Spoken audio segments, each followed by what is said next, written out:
गट्टी दस लस फुकारे मारदा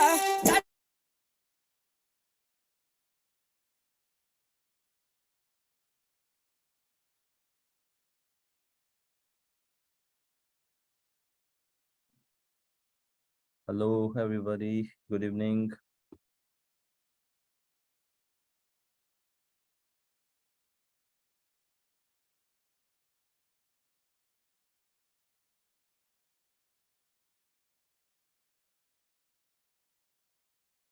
ऑडियो विजुअल क्लियर है आपको?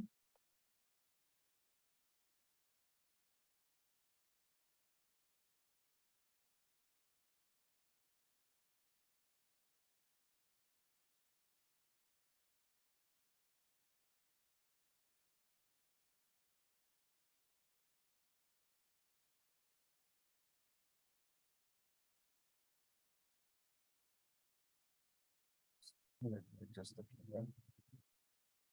Okay.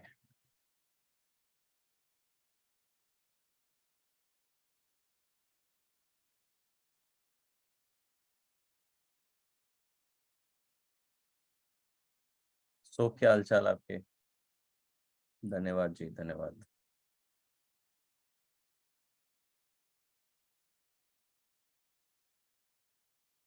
खुश हैं? बहुत बढ़िया। खुशी, जस्ट अ सेकंड। खुशी रहना चाहिए।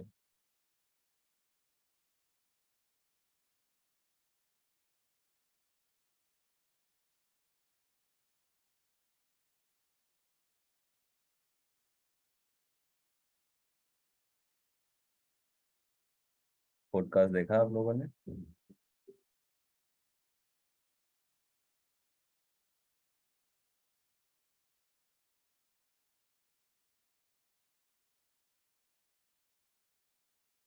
लोगों का फोकस स्पैन कम है ना, इसलिए आज फोकस की क्लास रखी है। एक्चुअल एपिसोड तो 1.5 घंटे का है, लेकिन 20-20 मिनट का करके एपिसोड वाइज डाल रहे हैं, इसीलिए। Anjula, yes, I was fantastic, it was fantastic. Okay, sir is looking cool. Okay,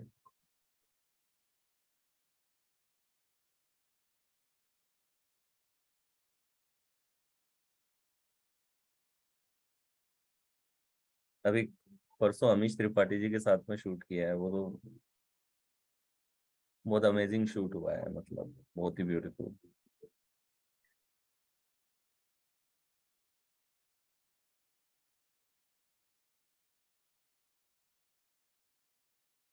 Amish Tripathi के फैन है यहाँ पे कोई जो फिक्शन पढ़ने वाले हैं?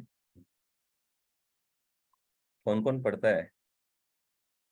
किसने पढ़ा है अमीश त्रिपाठी को? इमोर्टल्स ऑफ मेलुहा जब उन्होंने लिखी, मतलब आप देखें स्टोरी की,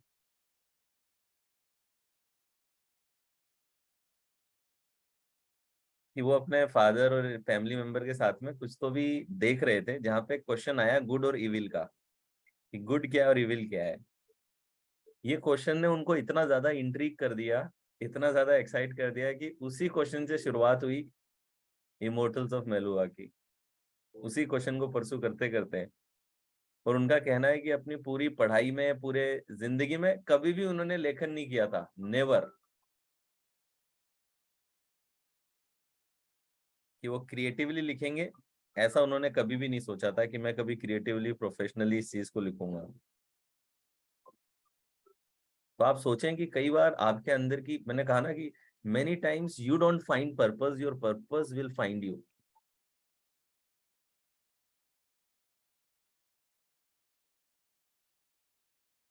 तो हम एक बहुत अच्छी बात कर रहे थे कि कई बार एक तो वो है जो आप जिंदगी से चाहते हैं, कि मैं ये करना चाहता हूँ, मैं ये पाना चाहता हूँ। तो वो सेइंग कि मैं तो एक आईएम से उन्होंने अपना एमबीए किया है, अच्छे पढ़ाकू टॉपर लड़के। तो बोले मैं तो अच्छी नौकरी चाहता था अपने लिए, मैंने तो एक अच्छा भविष्य ये सोचा था कि मेरी एक बहुत अच्छी नौकरी लगे और उस नौकरी में बहुत अच्छा प्रमोशन हो, मैं तो ये चाहता था। लेकिन आज पता लगता है कि पर्पस कुछ और था, जिंदगी मेरे से कुछ और चाहती थी करवाना।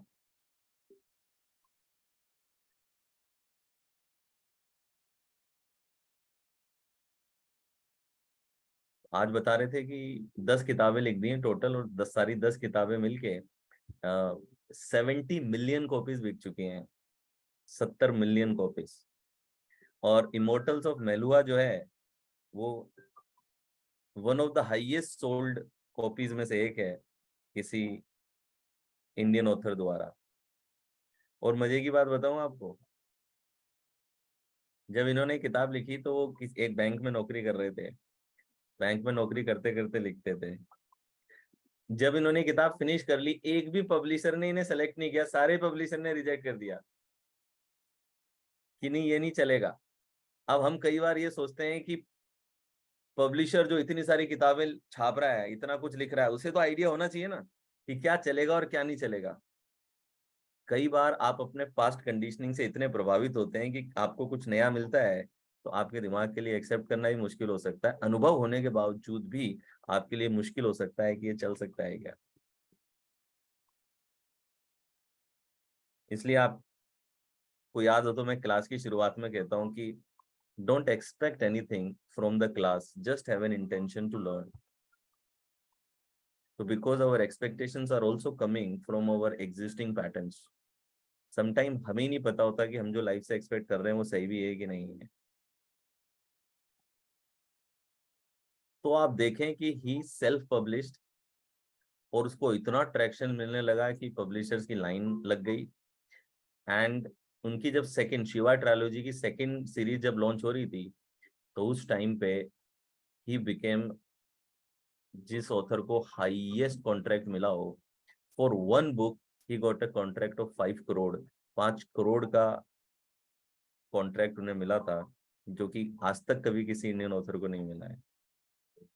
सोचिए आप। तो बहुत ही इंटरेस्टिंग बातें हुई। जल्दी एपिसोड लॉन्च करेंगे। लंदन में रहते हैं वो, तो हमने ऑनलाइन किया, वर्चुअल पॉडकास्ट किया। बाकी मैं 14 सितंबर को जब जा रहा हूँ तब लाइव भी करके आऊँगा, लंदन में करूँगा।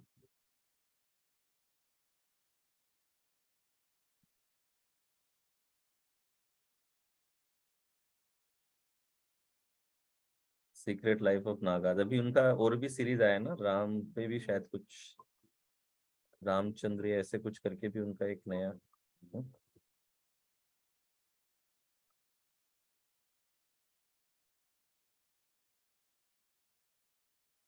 तो अभी सभी गेस्ट बाय गॉड्स ग्रेस बहुत ही इंटरेस्टिंग गेस्ट आए हैं, बहुत कुछ अच्छे अच्छे कॉन्वर्सेशंस आप लोगों तक लाएंगे।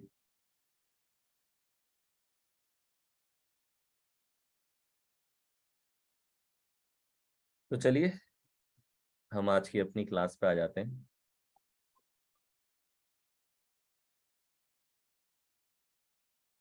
रामचंद्र सीरीज, सर आपको एडवांस में हैप्पी बर्थडे की। अनामिका 10 जुलाई को है मेरा बर्थडे, उससे पहले तो एक बार और मिलेंगे क्या? नहीं अब, अच्छा अच्छा, अगला वेनसडे 10 जुलाई के बाद आएगा।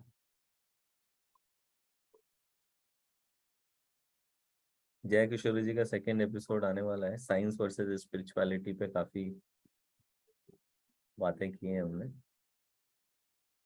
अच्छा, आज भी मेरा एक बहुत अच्छा, आप शायद, आई डोंट नो आप जानते हैं कि नहीं, बट गुजरात में काफी फेमस है, दीपाली करके हैं, दीपाली पटेल करके हैं, उन्हें लोग दीपाली दीदी के नाम से जानते हैं। अगेन बहुत ही यंग, आप जानते हैं राजेश जी? यस, हाँ। तो वो भी अब काफी धूम मचा रही हैं पिछले कुछ समय से यंगस्टर्स के अंदर। सर आपने क्या सीखा जया जी से? मैंने जया जी से ये सीखा कि एक बहुत ही प्लेजेंट और वाइब्रेंट स्माइल, राइट, बहुत सारे लेक्चर्स पे भारी पड़ सकती है। ठीक है, तो मतलब कि, मतलब अंदर से आप अगर खुश हैं तो it will reflect on your face, in your smile.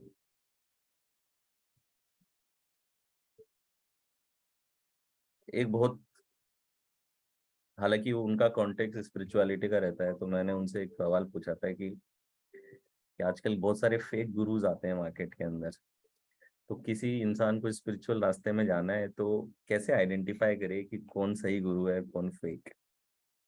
उन्होंने एक बहुत प्यारी बात कही, उन्होंने कहा कि अगर फेक गुरु है तो आपको खुद से जोड़ेगा, और अगर रियल गुरु है तो भगवान से आपको जोड़ेगा, खुद से नहीं जोड़ेगा।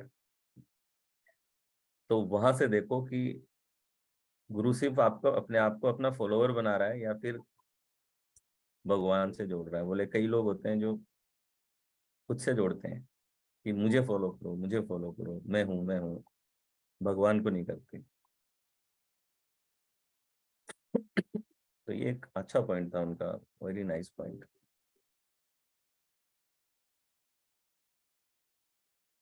फिर अमीश जी से एक पूछा था मैंने कि दिल की सुनी जाए कि दिमाग की सुनी जाए। तो उन्होंने एक बहुत प्यारी बात कही थी कि जब सपना देखो तो दिल से देखो, और उस सपने की पूरा करने की प्लानिंग करो तो दिमाग से करो। सपना कभी दिमाग से मत देखो, सपना दिल से देखा जाता है, और मगर उसको पूरा करने का जो प्रोसेस है वो दिमाग से करो। अगेन कितनी छोटी सी बात में कितने कॉम्प्लिकेशन कई बार हम करते हैं इस चीज के अंदर की, कब दिल की सुने। कोई कहता है हमेशा दिल की सुनो, कोई कहता है दिमाग की सुनो। कितना बढ़िया व्याख्या की उन्होंने इस पे, कितना सिंप्लीफाइड वे में इतनी गहरी बात कह दी।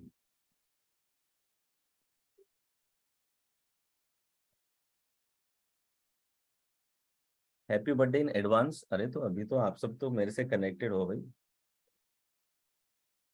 उसी दिन कह देना। तो चलिए, फोकस की क्लास है, वापस फोकस बनाते हैं आज की क्लास पे। ठीक है, गॉसिप तो चलती रहेगी।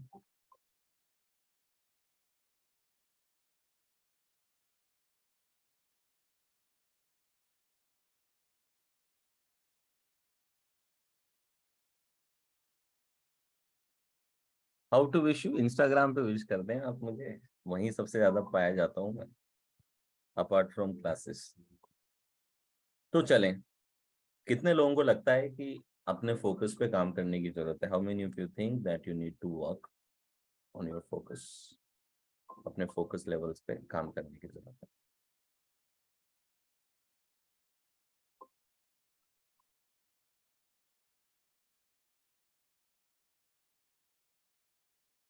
तो देखिए, पहले फोकस का थोड़ा कॉग्निटिव लेवल पे चीजें सीखेंगे, और आज मैं आपको दो बहुत ही इंपॉर्टेंट टेक्निक दूंगा।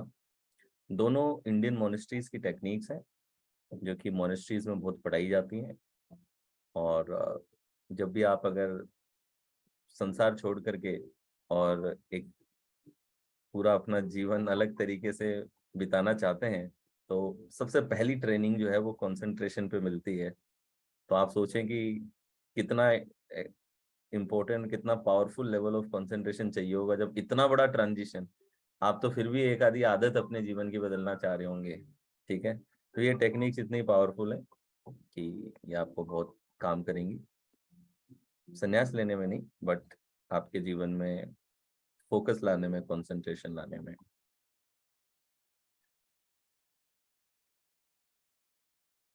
तो सबसे पहले तो देखें कि आप सबने लिखा कि यस मुझे फोकस इंप्रूव करने की जरूरत है। मुझे चैट बॉक्स में लिखे क्यों, हुआ है, क्या करेंगे फोकस। क्योंकि फोकस भी देखिए कि एक मीन वैल्यू, एंड वैल्यू नहीं है। हम यूं ही फोकस नहीं होना चाहते, हम फोकस को एज अ रिसोर्स यूज करना चाहते हैं कहीं और पहुंचने के लिए। कोई हो सकता है कि फोकस इसलिए बनाना चाहता है ताकि ज्यादा प्रोडक्टिव हो सके, अपने जॉब में अच्छा काम कर सके, प्रमोशन ले सके। कोई इसलिए हो सकता है कि फोकस होना चाहता हो ताकि वो किसी बुरी आदत से बाहर आ सके। कोई इसलिए फोकस होना चाहता हो कि मे भी बिजनेस में कुछ अचीव करना है, इस वजह से उसको फोकस चाहिए। किसी को हो सकता है रिश्ते बेहतर करने, इसलिए फोकस चाहिए।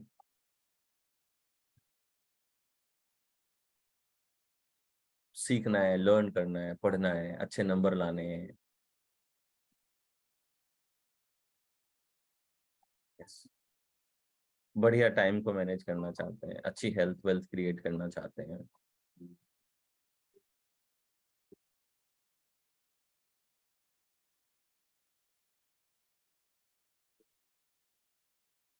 गुड। तो ये सब तो है ही, लेकिन कुछ और एस्पेक्ट भी आपको बताता हूँ कि क्यों हमें फोकस या कंसंट्रेशन की जरूरत पड़ती है।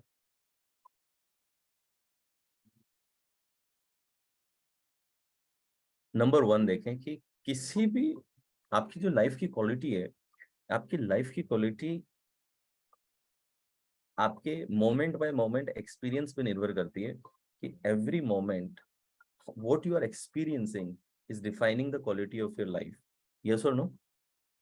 हमने बात भी करी थी, what is the unit of life? Experience is the basic unit of life, right? अगर हमें जिंदगी को मेजर करना है तो उस मोमेंट बाय मोमेंट एक्सपीरियंस में हम लाइफ क्वालिटी को मेजर कर सकते हैं, राइट? तो आप देखें कि दुबई के एक रॉयल फैमिली का एक बच्चा है जो पिछले 19-20 साल से कोमा में है, वेंटिलेटर्स पे है, कोई मूवमेंट नहीं है। अब टेक्निकली तो उसे आप जीवित कहेंगे, मगर क्योंकि उसका कोई एक्सपीरियंस नहीं है तो आप उसे फुली अलाइव नहीं कह सकते। तो किसी भी मोमेंट में आपका जो अनुभव है, ये अनुभव की intensity, that what is the intensity of your experience, it hugely depend on your level of concentration. कि किसी भी गिवन मोमेंट में क्या लेवल ऑफ कंसंट्रेशन है, that is going to define कि उस मोमेंट में आप कितने ज्यादा अलाइव हैं। यस और no? So by improving our concentration, we can improve the quality of our life. Second चीज, तो हमारी लाइफ क्वालिटी इंप्रूव करने में कंसंट्रेशन का एक बहुत बड़ा रोल है। वरना लोग देखते हैं, कुछ लोग हैं पूरे अपने मन में ही चले जा रहे हैं, चिंताओं में फंसे जा रहे हैं, प्रेजेंट मोमेंट में क्या चल रहा है वहां पे कोई कंसंट्रेशन नहीं है। उनका दिमाग अपने विचारों में इतना जी रहा है कि रियल लाइफ से हट गए हैं, राइट? अभी सिद्धार्थ करण के शो पे अगर आपने देखा हो मेरा इंटरव्यू उससे, तो उसमें एक पॉइंट मैंने वहां पे डिस्कस किया था कि हम लोग डिजाइंड है प्रेजेंट फिजिकल रियलिटी में रहने के लिए, हम लोग डिजाइन नहीं है वर्चुअल रियलिटी में रहने के लिए।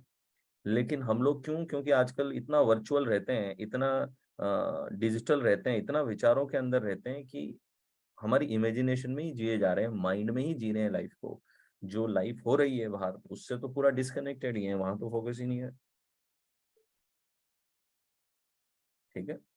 सो if you want to improve the quality of your experience, किसी भी पल में आप अपने एक्सपीरियंस की क्वालिटी अच्छी करना चाहते हैं तो कंसंट्रेशन चाहिए।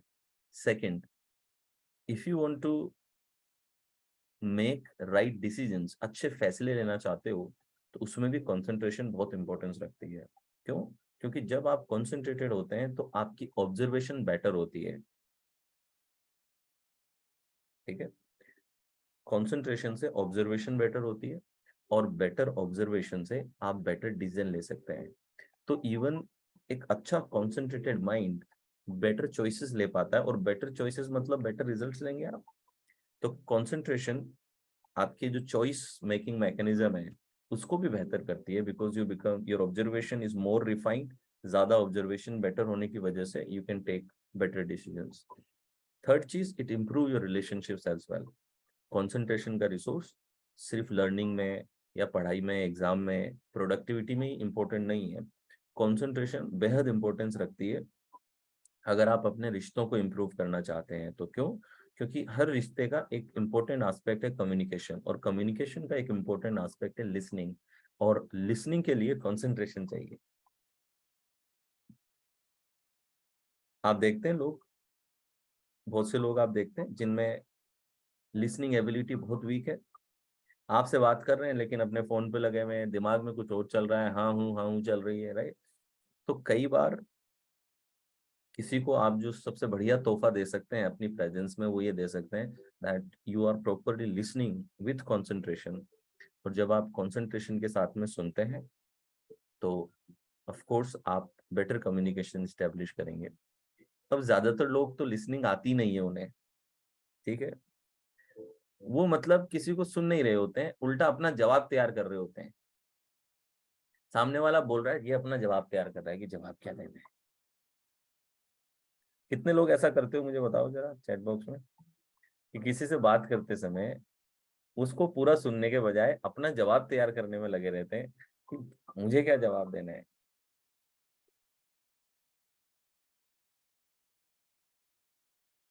कभी कभार चलता है, आप दोस्तों के साथ पार्टी करने चले गए थे और रात को 2-3 बजे घर पहुंचे और बीवी ने पूछा कहाँ गए थे। तो ऐसे मौकों में काम आता है ये, लेकिन हर समय नहीं काम आएगा, हर समय बढ़िया नहीं है।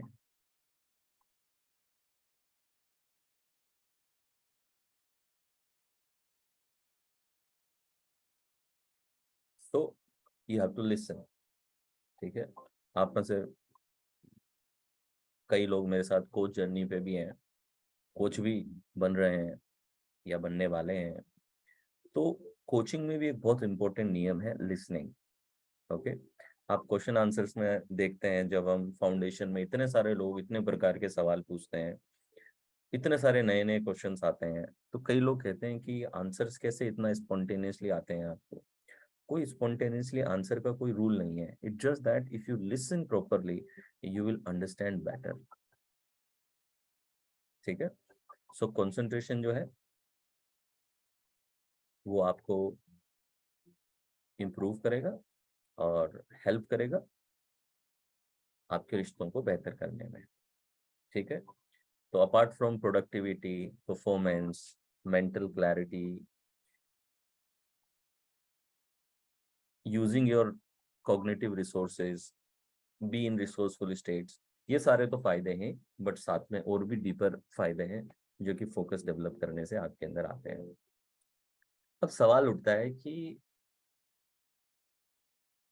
भगवान ने ऐसा दिमाग क्यों बनाया जो कि नेचुरली डिस्ट्रैक्टेड रहना चाहता है। हमारी नेचुरल स्टेट डिस्ट्रैक्शन की है ना, नोटिस किया है? कितना नोटिस किया? Our natural state is not of concentration, our natural state is of distraction.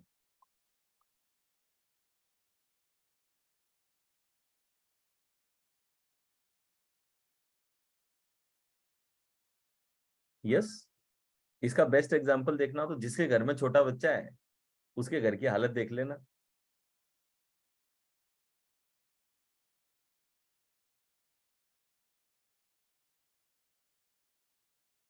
सब बिखरा हुआ मिलेगा,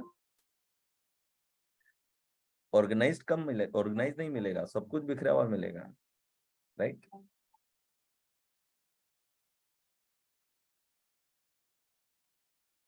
तो देखें कि क्यों हमारे ब्रेन में ये मैकेनिज्म है, why there is a mechanism of distraction in your brain. आप देखें कि नेचर कोई भी फंक्शन बिना यूटिलिटी के आपके अंदर डेवलप नहीं होता, इवॉल्व नहीं होता। एनी फंक्शन जो कि आज भले ही पॉजिटिव है, नेगेटिव है, वॉट एवर इट इज, आज के टाइम में रेलिवेंट हो कि नहीं हो, नेचर इतनी ज्यादा एफिशिएंट है कि ये एक भी मैकेनिज्म ऐसा डेवलप नहीं करती जो मैकेनिज्म आपके लिए पूरे एवोल्यूशन की हिस्ट्री में कभी ना कभी इंपॉर्टेंट ना रहा हो, और इवन आज भी इंपॉर्टेंट किसी ना किसी हद पे है। तो why there is a mechanism of distraction? Number one, because to be distracted was good for your survival. आपके सर्वाइवल के लिए डिस्ट्रैक्टेड रहना बहुत अच्छा था, क्योंकि देखिए आज हम इंफॉर्मेशन ओवरलोड की स्थिति में हैं। आज हमारे आसपास इतने सारे डिस्ट्रैक्शन के लिए ट्रिगर्स हैं, इतने सारे ट्रिगर्स हैं कि ये ट्रिगर्स बहुत ज्यादा इस डिस्ट्रैक्शन को पैदा कर रहे हैं। लेकिन आज से हजारों साल पहले चले जाएं तो क्या डिस्ट्रैक्शंस है? आज आपके घर में अगर एक डॉग है, मुझे बताएं उसकी क्या डिस्ट्रैक्शन है? मोस्टली वो आपको मोंक की स्टेट में मिलेगा, घर का कुछ दरवाजा बज गया, ठीक है, या फिर और कोई आवाज होगी, उसके लिमिटेड पॉइंट्स हैं जो उसको तुरंत उसको डिस्ट्रैक्ट करेंगे। तो डिस्ट्रैक्टेड रहने से क्या होता था कि सपोज आप टू मच फोकस्ड हैं, कि सपोज आप के पास में एक मीट का टुकड़ा है और उस मीट के टुकड़े को आप काटने में लगे हुए हैं, पूरी तरीके से इसमें फोकस्ड हैं, और उतने में अगर एक दूसरा शेर आकर के या दूसरा जानवर आकर के आप पे अटैक कर दे, फिर being distracted means you are aware about diverse triggers in your environment। Distracted होने का मतलब है कि आप बहुत सारे ट्रिगर्स के बारे में अवेयरनेस रखते हैं, कि आपके एनवायरनमेंट में जो ट्रिगर्स हैं, ज्यादा ट्रिगर्स के बारे में अवेयरनेस रखना। राइट, तो it was very good for you, आपके सर्वाइवल के चांसेस बढ़ते थे, टू मच फोकस आपके लिए जानलेवा हो सकता था।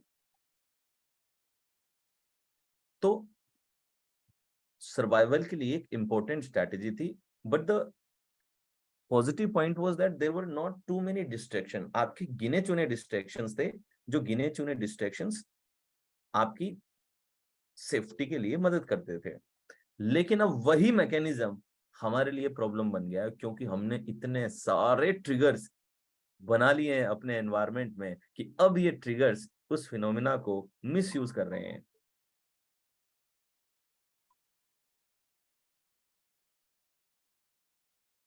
ठीक है, आप देखते हैं ना, आपके मोबाइल के अंदर हल्का सा एक आवाज आ जाए, तो मतलब उस नोटिफिकेशन के आवाज के सुर में कुछ ऐसी आकर्षण है कि वो सुर अगर कानों में चला गया तो मतलब अब रहा नहीं जाएगा। कई लोग तो अभी राइट नाउ में जब समझा रहा हूं तब फोन पे लगे होंगे।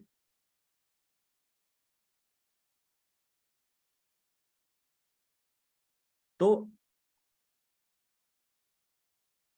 Number one, it was good for your survival. Number two reason समझें। दूसरा रीजन है कि आपने अगर थर्मोडायनेमिक्स पढ़ी है तो थर्मोडायनेमिक्स में एंट्रोपी का लॉ होता है। एंट्रोपी का लॉ क्या कहता है? That entropy means degree of randomness. और एंट्रोपी का नियम कहता है कि किसी भी प्रोसेस में एंट्रोपी हमेशा पॉजिटिव होने का प्रयास करती है। Entropy of the universe is always positive, यानी कि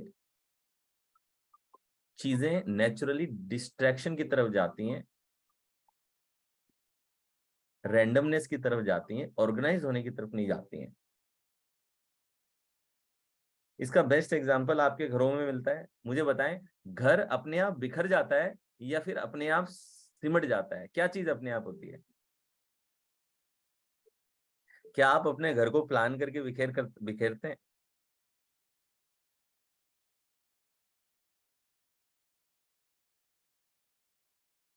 जो हॉस्टल में रहे उन्हें पता होगा मैं क्या बात कर रहा हूँ। हॉस्टल वाले कितने हैं? चीयर्स लिखें, जो जो हॉस्टल में रहे हैं कभी। Type cheers in the chat box अगर कभी हॉस्टल में रहे हो तो।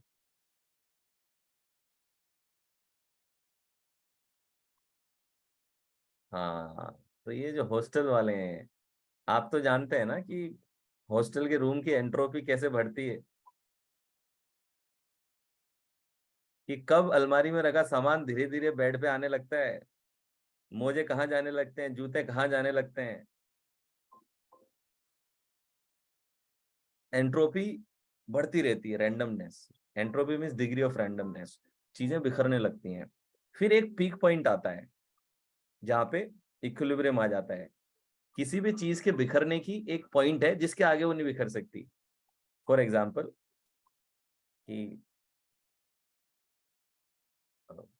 एक पानी है, पानी के आपने इंक की एक बूंद डाल दी, शाही की एक बूंद डाल दी पानी में, तो पहले पानी अलग है, बूंद अलग है, ऊपर ऊपर स्पेस ऑक्यूपाई करेगी। लेकिन धीरे धीरे आप देखेंगे कि ये जितनी फैल सकती है उतनी ये पूरी पानी में जो स्पेस उसे मिली है, उस स्पेस में ये मैक्सिमम फैल जाएगी। सेम आपके परफ्यूम के साथ होता है। जब वो बोतल के अंदर है, ऑर्गेनाइज स्टेट के अंदर है, जैसे आपने स्प्रे मारा, जब आपने स्प्रे मारा वो तो थोड़ी सी जगह पे है, लेकिन क्या वो उतनी सी जगह पे रहेगी? वो जितना फैल सकती है उतनी फैलेगी और फिर एक इक्विलिब्रियम पे पहुंचेगी। दिस इज कॉल्ड रैंडमनेस, कि चीजें रैंडमनेस की तरफ जाती हैं। क्लियर है? तो एंट्रोपी क्या है? यूनिवर्स की हमेशा पॉजिटिव है। तो अब आपका ब्रेन भी तो इस यूनिवर्सल फिनोमिना का ही हिस्सा है।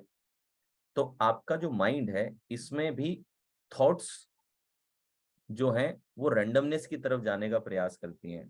ठीक है, आपकी जो मेंटल एंट्रोपी है, ये मेंटल एंट्रोपी और ज्यादा रैंडम होने का प्रयास करती है।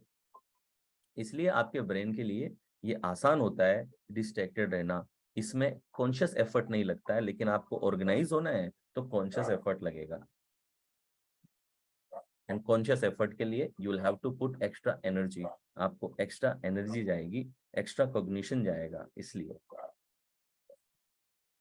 सो this is the second reason why we are naturally distracted. तीसरा रीजन भी लिखें क्यों हम डिस्ट्रैक्टेड रहते हैं आजकल। तीसरा रीजन ये है दोस्तों कि हम डिस्ट्रैक्टेड इसलिए रहते हैं क्योंकि हमें कंसंट्रेशन सिखाई नहीं गई है। आपने बचपन से माता पिता को, टीचर्स को ये कहते हुए सुना होगा, बेटा ध्यान लगा के पढ़ाई करो, मन लगा के पढ़ाई करो। सबने आपको ये बोला मन लगा के पढ़ो, किसी ने बताया मन लगाएं कैसे? ये बताया किसी ने? यही तो बोला मन लगा के पढ़ो, लेकिन ये नहीं बताया कि मन लगाएं कैसे। अब मन अपने आप तो या तो कटरीना करीना में ही लगता है, या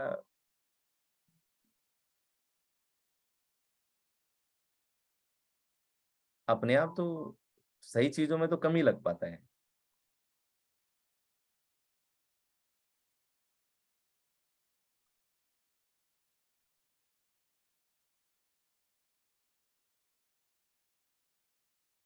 तो वीडियो गेम्स और सीरीज, नेटफ्लिक्स, इन सब में ज्यादा जाते हैं। तो लोगों ने बोला मन लगा के पढ़ो। अब मन कोई डिओड्रेंट तो है नहीं कि लगाया और काम हो गया, इसको कैसे लगाएं कैसे? मन लगाना, ध्यान लगाना मतलब कंसंट्रेशन डेवलप करना, अपनी फोकस मसल को डेवलप करना।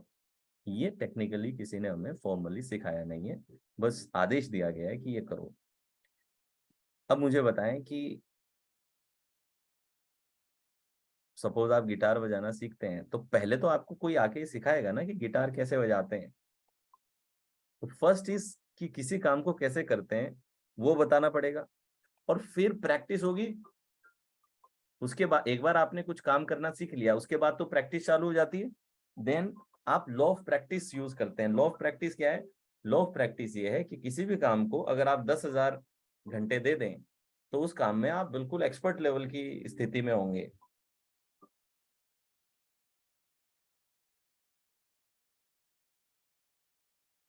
ठीक है। तो अब एक्सपर्टीज कितनी होगी, एक्सीलेंस कितनी होगी, इस पे निर्भर करेगा कि आप प्रैक्टिस कितनी करते हैं। जिस भी चीज पे आप प्रैक्टिस करते हैं आप उसमें बेहतर होने लगते हैं, और जिस चीज को आप डी एक्सरसाइज करते हैं आप उसे लूज करने लगते हैं। सिंपल लॉ ऑफ नेचर है, what ever you exercise will be empowered, and what ever you don't use you will lose. तो जो लोग जिम जाकर के अपने मसल्स को यूज कर रहे हैं, उनकी मसल्स आपसे ज्यादा स्ट्रेंथ है उनकी। वो अगर छोड़ देंगे तो धीरे धीरे उनकी स्ट्रेंथ वापस गिरने लगेगी। सो if you don't use it you will lose it, right. तो अब हम अपनी कंसंट्रेशन को अगर ज्यादा यूज नहीं कर रहे हैं, तो हम ज्यादातर प्रैक्टिस किस चीज की कर रहे हैं मुझे बताएं। आर यू प्रैक्टिसिंग कंसंट्रेशन और यू आर प्रैक्टिसिंग डिस्ट्रैक्शन? मुझे बताएं व्हाट इज योर प्रैक्टिस। आपकी प्रैक्टिस क्या है? कंसंट्रेशन की प्रैक्टिस करते हो कि डिस्ट्रैक्शन की प्रैक्टिस करते हो हर रोज? What are you practicing? Every reel that you watch is a practice of distraction. कि every 30 second you want some new content, यानी कि you are training your brain to change experience every 30 seconds। This is what you are training. तो अगर दिन का 2 घंटा भी reel देख ली, तो 2 घंटे की शानदार कमिटेड ट्रेनिंग हुई है डिस्ट्रैक्टेड रहने की।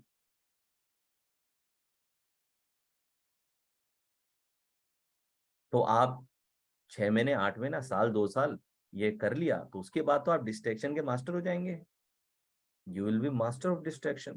Distraction will come very naturally to you, very easily. You will become very spontaneous in distraction.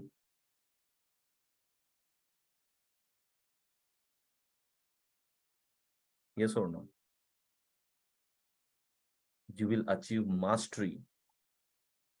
You will become a master of distraction. Maybe you can write a New York Times bestseller book on it.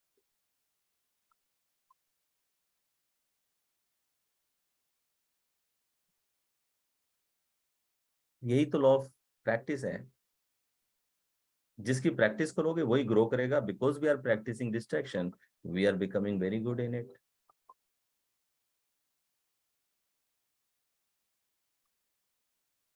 Right.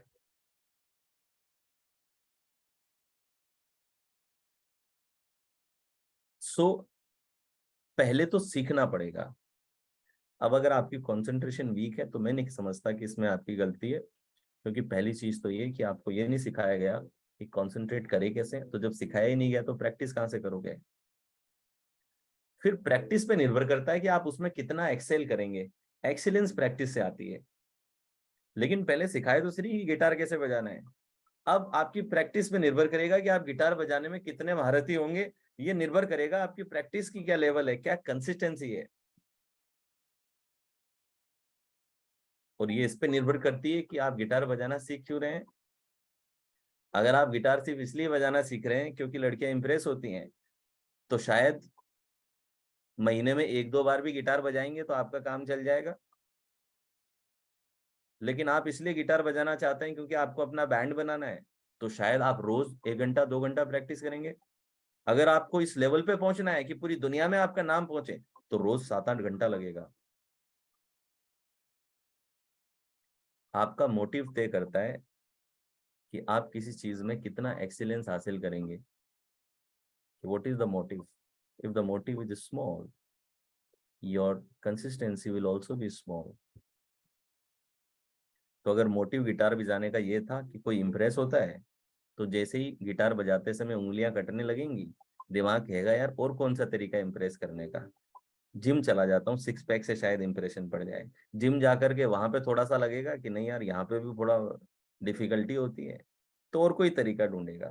ठीक है, because the person is not having a strong motive. Right.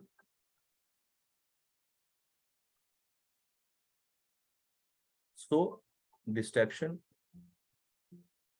के triggers क्या क्या हैं देखिए। आज की date में हम ज्यादा डिस्ट्रैक्टेड जनरेशन क्यों है।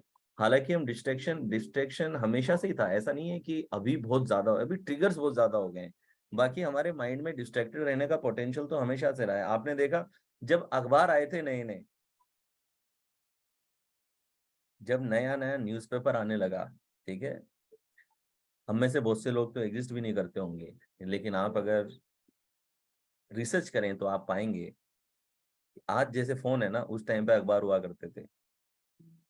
लोग बस में बैठे हैं तो अखबार लेके बैठे हैं, ट्रैफिक में खड़े हैं तो अखबार लेकर के पड़े हैं, ट्रेन में जा रहे हैं तो अखबार लेकर के चल रहे हैं। दो लोग बाजू में बैठे हैं लेकिन अखबार में घुसे हुए हैं। सिर्फ इंस्ट्रूमेंट चेंज होता है, बेसिक नेचर नहीं बदलता ह्यूमन बीइंग का।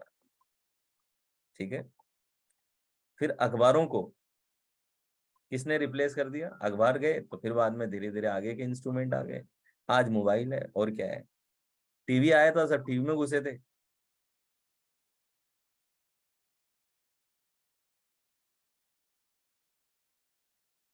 यस और नो, टीवी में घुसते थे ना। हमें याद है गांव जाते थे तो गांव में कुछ, हमारे घर में तो टीवी थी नहीं, तो गांव में एक शख्स थे जिनके यहाँ पे टीवी थी। तो इतने सारे लोग, कोई रामायण आती थी या कुछ आता था तो वो एक टीवी पे, black and white TV, colour भी नहीं है, वो ब्लैक एंड व्हाइट टीवी पे जाकर के पूरे के पूरे सारे बच्चे बड़े कोई 30-40 लोग लगे हुए हैं उस एक टीवी के ऊपर।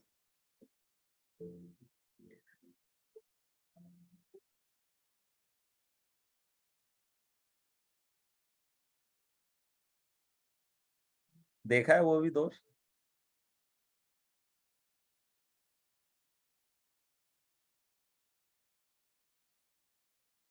तो हम ट्रिगर्स पे निर्भर करता है कि हम कैसे डिस्ट्रैक्शन में हैं आजकल, क्योंकि ट्रिगर्स ज्यादा हो गए हैं। तो एक ट्रिगर तो क्या होता है, एक्सटर्नल स्टिमुलस होते हैं, जैसे आपकी मोबाइल फोन हो गया, अलग अलग प्रकार के एडवर्टाइजमेंट हो गए, लोग हो गए, ये सारी चीजें हमारे एक्सटर्नल स्टिमुलस हैं। नेटफ्लिक्स हो गया, टीवी हो गई, सोशल मीडिया हो गया। राइट, ये सब हमारे एक्सटर्नल स्टिमुलस हैं। फिर सेकंड स्टिमुलस होता है इंटरनल स्टिमुलस। इंटरनल स्टिमुलस क्या है कि आप अपने विचारों में ही खोए हुए हैं। वरी, वरी क्या है, आपके माइंड की हाई एंट्रोपी स्टेट ही तो है, और क्या है कि दिमाग 50 ख्याल उत्पन्न कर रहा है और आपके कंट्रोल में भी नहीं है, अपने आप ही हो रहे हैं, ऑटोमेटिक हो रहे हैं। इसीलिए इसे मेंटल डायरिया कहा जाता है। चिंता एक प्रकार का मेंटल डायरिया है, मतलब आउट ऑफ कंट्रोल विचार बह रहे हैं।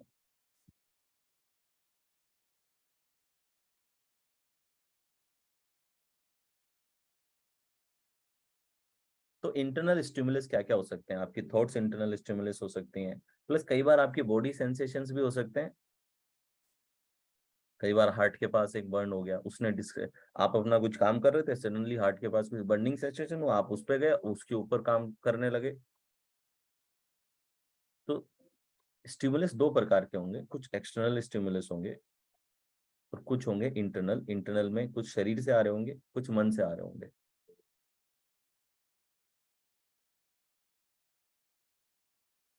ठीक है जी। तो जो एक्सटर्नल है उनके लिए तो क्या कर सकते हैं, जितना हो सके हमें मिनिमाइज करना चाहिए। नोटिफिकेशंस को बंद रखें, सोशल मीडिया से लॉगिन लॉग आउट का कंसेप्ट रखें कि जब भी मुझे देखना हो मुझे वापस लॉगिन करना है। तो जितनी बार लॉगिन करना पड़ेगा, मन कहेगा यार अभी थोड़ी देर पहले तो देखा था, अभी क्या देखने से होगा। तो जितनी बार लॉगिन लॉग आउट का जो पेन है, ये पेन अपने आप आपके डिस्ट्रैक्शन को कम करेगा। राइट। तो जब एनवायरमेंट में ट्रिगर है कि एनवायरनमेंट आपको ट्रिगर कर रहा है, तो उसके लिए आप कुछ मैकेनिज्म्स डेवलप कर सकते हैं। तो जैसे फोन के नोटिफिकेशंस बंद करना, जब आप 1 घंटा कोई फोकस्ड काम में है तो उस समय clearly no phone call, silent पे रख दें, साइड में रखते हैं, क्लोज एनवायरनमेंट रखें। नॉइज कैंसिलेशन के हेडफोन्स आते हैं आजकल, नॉइज कैंसिलेशन के लिए यूज करें कि जो नॉइज कैंसिल करते हो, ऐसे हेडफोन्स यूज करें। राइट। तो ये सारी चीजें आप अपने एनवायरनमेंट को आइडेंटिफाई करें कि इसमें से कौन से ट्रिगर्स मेरे लिए डिस्ट्रैक्शन देते हैं। राइट। उन ट्रिगर्स पे आप कुछ फिजिकल एक्शन लें। ठीक है। तो अपने एनवायरनमेंट को थोड़ा ऑप्टिमाइज रखें ताकि मिनिमम डिस्ट्रैक्शंस मिनिमाइज करें। अपने ट्रिगर्स को, जितना आप ट्रिगर्स को मिनिमाइज करेंगे उतना ज्यादा आपका एनवायरनमेंट कम डिस्ट्रैक्शन आपके लिए पैदा करेगा।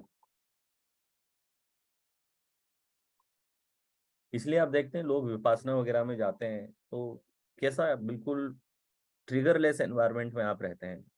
7 दिन 8 दिन 10 दिन का बिल्कुल ऐसा कोई ट्रिगर ही नहीं है, कोई स्टिमुलस ही नहीं मिल रहा आपको। तो शुरुआत में बेचैनी होती है, लेकिन धीरे धीरे आप खुद से बहुत डीप लेवल पे कनेक्ट करने लगते हैं।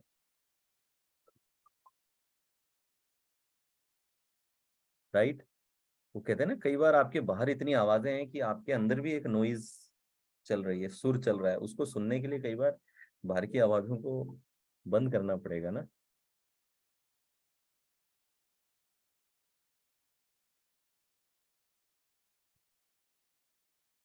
अब देखें एक और चीज की, फोकस और कंसंट्रेशन में डिफरेंस क्या है। कई बार हम इनको एक तरीके से यूज करते हैं, दोनों में अंतर है। फोकस मतलब क्या होता है कि जब आप अपनी अटेंशन को एक पॉइंट से दूसरे पॉइंट पे ले जाते हैं, या फिर जब आप अपने एनवायरनमेंट में ये सेलेक्ट करते हैं कि मुझे इस चीज पे ध्यान देना है। Right. So the process of eliminating distraction and choosing an object of your attention. For example कि अभी आप रूम में बैठे हैं, रूम में सपोज पीछे बच्चा भी बैठा है या दूसरा कोई काम भी चल रहा है। राइट। और इस पूरे स्टिमुलस में आपने ये चूज किया है कि मुझे अभी वाईएसआर को सुनना है ना। ये जो सिलेक्शन प्रोसेस है कि इतने सारे स्टिमुलस हैं, इन स्टिमुलस में से मुझे इसके ऊपर अपनी अटेंशन को ड्राइव करना है। ठीक है। तो सपोज करें कि आपकी जो टॉर्च से लाइट निकल रही है, वो लाइट है अटेंशन। उस टॉर्च को 5-7 चीजों में से एक टॉपिक, एक उस पर हिट करना, that will be called focusing. इसे फोकस कहा जाता है। तो कंसंट्रेशन शुरू फोकस से होती है। और जब आप कंसंट्रेशन क्या होगी कि जब आपने एक चीज को सिलेक्ट कर लिया है जहां पे आप अपनी अटेंशन को ले आए हैं, इसी पे अपनी अटेंशन को रखना, that is called concentration. Right. तो focus is basically the initial part of concentration, and selection, selectively attending, selectively putting your attention in one object So that process of choosing is called focus. आप suppose किताब पढ़ने बैठे हैं, तो आपके environment में बहुत सारी चीजें हैं, तो आपने जो किताब पढ़ना शुरू किया, that is called focus. But अब कंटिन्यूअसली अपनी अटेंशन को उस किताब पे होल्ड किया, दैट विल बिकम कंसंट्रेशन. ठीक है, तो हल्का सा डिफरेंस है दोनों के बीच में.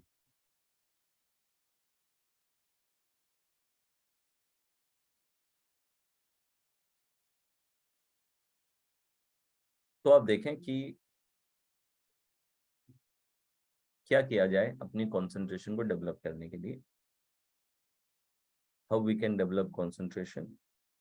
ज्यादातर आपका फोकस आपके इंटरेस्ट से पैदा होता है. कई बार जनरली जिन चीज़ों में आपका इंटरेस्ट होगा, जिन चीज़ों के प्रति आप पैशनेट होंगे, तो उन चीज़ों पे आप अपने ध्यान को ले जा पाएंगे और आप देखेंगे कि आप नेचुरली उन चीज़ों पे ज़्यादा फोकस कर पाते हैं. जैसे कि एक बच्चा, कई बार पेरेंट्स मुझे आके शुरुआती दिनों में कहते थे कि मेरे बच्चे का कंसंट्रेशन बहुत वीक है. मैंने कहा नहीं, ऐसा बिल्कुल भी नहीं है. तो बोले नहीं, हम जानते हैं, हमने इसका परवरिश किया है. मैंने उनसे पूछा, बेटा लास्ट पिक्चर कौन सी देखी थी? तो कहता है 3 इडियट. तो बहुत बढ़िया, पूरी देख ली थी 3 घंटा एक साथ बैठ के? बोले सर एक साथ बैठ के उल्टा 2-3 बार देखी है. बहुत बढ़िया, डिस्ट्रैक्ट तो नहीं हुए थे पिक्चर के बीच में? बोले बिल्कुल भी नहीं हुआ था. तो जब आप एक 3 घंटे की पिक्चर देख रहे हैं, मूवी देख रहे हैं, तो क्या डिस्ट्रैक्ट हो रहे हैं? तो कंसंट्रेशन कहाँ वीक है आपकी? यानी कंसंट्रेशन का रिसोर्स तो है आपके पास में, बस आप उसे सही जगह पे लगा नहीं पा रहे बस. तो जब आप मूवी देख रहे हैं तब तो आपका पूरा कंसंट्रेशन पिक्चर में ही है. ज्यादातर पिक्चर में ही होगा, कभी कभार इस पे निर्भर करता है कि आजू बाजू कौन बैठा है. बट ज्यादातर केसेस में आप देखेंगे कि आप अगर मूवी देख रहे हैं तो आपका ध्यान मूवी में ही रहेगा. राइट. तो कंसंट्रेशन का रिसोर्स तो है आपके पास में. इट इज जस्ट दैट कि हम राइट जगह पे नहीं लगा पा रहे हैं. That's the problem. ओके. अब देखिए, कंसंट्रेशन भी एक अनलिमिटेड कैपेसिटी नहीं है, एक अनलिमिटेड रिसोर्स नहीं है आपका. इसकी भी एक लिमिटेशन है. थोड़ा अगर साइंटिफिक वैसे आपको बताऊं तो समझिएगा.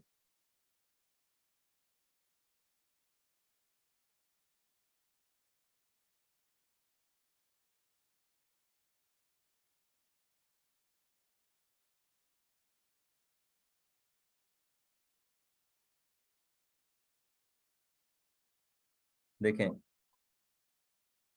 किसी भी गिवन मोमेंट में 1/18 सेकंड में लगभग 7 बिट्स ऑफ इंफॉर्मेशन आपकी वर्किंग मेमोरी में रहती है. यानी कि आपकी कंसंट्रेशन में 1/18 सेकंड में 7 बिट्स ऑफ इंफॉर्मेशन आपकी रैम जो आपकी वर्किंग मेमोरी होल्ड कर पाती है. 1/18 सेकंड में, 1 सेकंड में कितनी होल्ड कर पाएगी? लगभग 126 बिट्स. बिट्स मतलब अगर ABCD है तो जो लेटर है ये बिट हो गया. 1 2 3 4 है तो this becomes the bit. Right.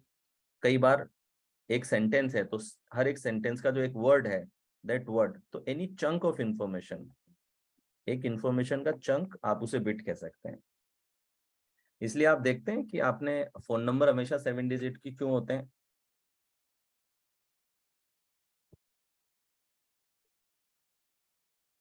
कभी नोटिस किया आपने क्यों 7 डिजिट के होते हैं नंबर?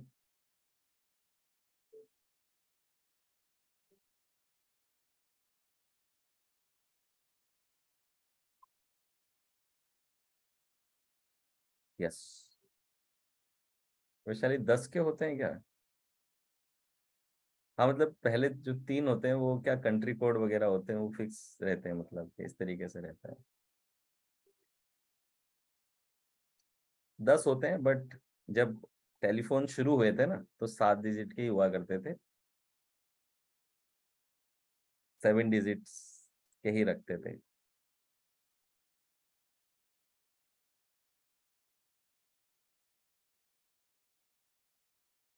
तो आप जब अपने टेलीफोन के नंबर होते थे, कभी नोटिस किया तो 7 डिजिट के रखते थे। 7 +- 2 चलता है, ठीक है, इस तरीके से रहता है। तो आप देखें जरा कि किसी 1/18 सेकंड में आप लगभग 7 बिट्स ऑफ इंफॉर्मेशन रख पाएंगे, ठीक है, और 1 सेकंड में 126 बिट। तो जब हम कई बार ये बात करते हैं प्रेजेंट मोमेंट, ठीक है, प्रेजेंट मोमेंट क्या है बताइए मुझे, किस चीज को आप प्रेजेंट कहेंगे? मैं जब बोल रहा हूं प्रेजेंट, तो जब तक मैं टी पे आया हूं, पी तो पास्ट बन चुका है।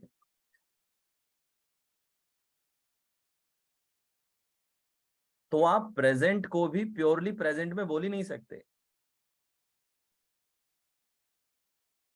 यस और नो? आप किस पल को प्रेजेंट का पल बोलेंगे? क्योंकि बोलते बोलते भी जो पिछला शब्द था वो तो पास्ट हो गया। किसको आप प्रेजेंट बोल देंगे? बोलते बोलते ही फ्यूचर प्रेजेंट हो गया, प्रेजेंट पास्ट हो गया। तो कंटिन्यूअसली जस्ट बोलते बोलते फ्यूचर प्रेजेंट हो जा रहा है, प्रेजेंट पास्ट हो जा रहा है। तो किस पल का आप स्नैपशॉट ले लेंगे और स्नैपशॉट लेके कहेंगे कि ये प्रेजेंट है?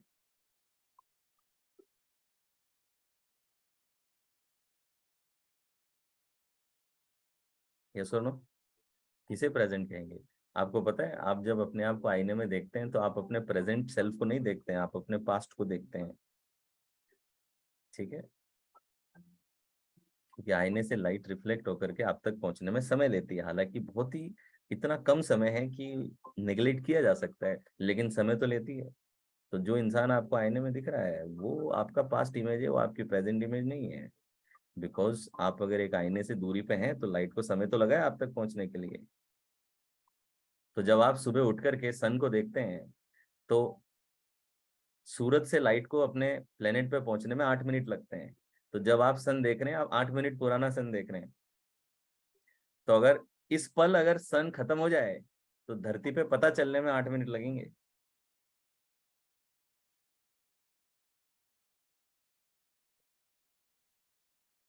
राइट?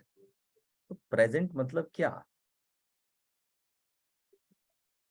आपने एक सांस अंदर ली, ठीक है, वो सांस पूरे आपके लंग्स तक पहुंची, तब तक भी उस सांस का जो पहला सिरा था वो पास्ट हो चुका है।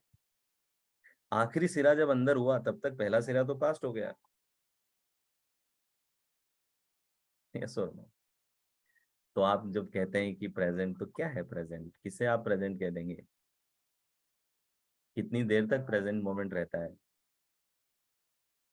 कितनी देर चलता है प्रेजेंट?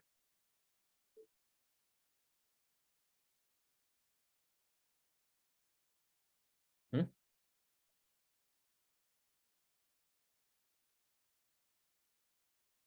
तो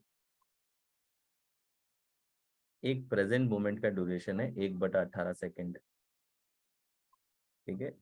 एक प्रेजेंट मोमेंट को हम क्या समय देंगे? 1/18 सेकेंड का समय देंगे। 1/18 second is the duration of present moment. You can say why this is so? Because आपकी कॉन्शियसनेस को दो इवेंट के बीच का गैप देखने के लिए, कि दो इवेंट के बीच में गैप है, टाइम का गैप है, वो 1/18 second is the minimum time duration.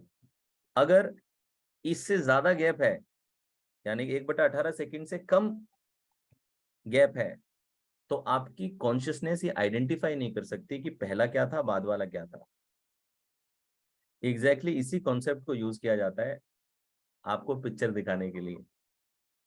आपकी जो मूवीज आप देखते हैं, आप थिएटर में जाकर के स्क्रीन पे देख रहे हैं, स्क्रीन पे हीरो मारदाड़ कर रहा है, गाने गा रहा है, डांस कर रहा है, मगर क्या स्क्रीन पे कोई हीरो है? क्या स्क्रीन पे कोई डांस कर रहा है क्या? स्क्रीन पे सिर्फ फोटोन्स पड़ रहे हैं, डांस आपके दिमाग में चल रहा है। वहां पे only photons are hitting the wall. Yes और नो? वो जो प्रोजेक्टर पे रील चल रही है, क्या उस रील में कोई नाच रहा है क्या? ना तो स्क्रीन पे कोई नाच रहा है, ना कोई रील पे कोई नाच रहा है। तो ये हीरो नाच कर रहा है, सिर्फ आपके मन में नाच रहा है। ठीक है?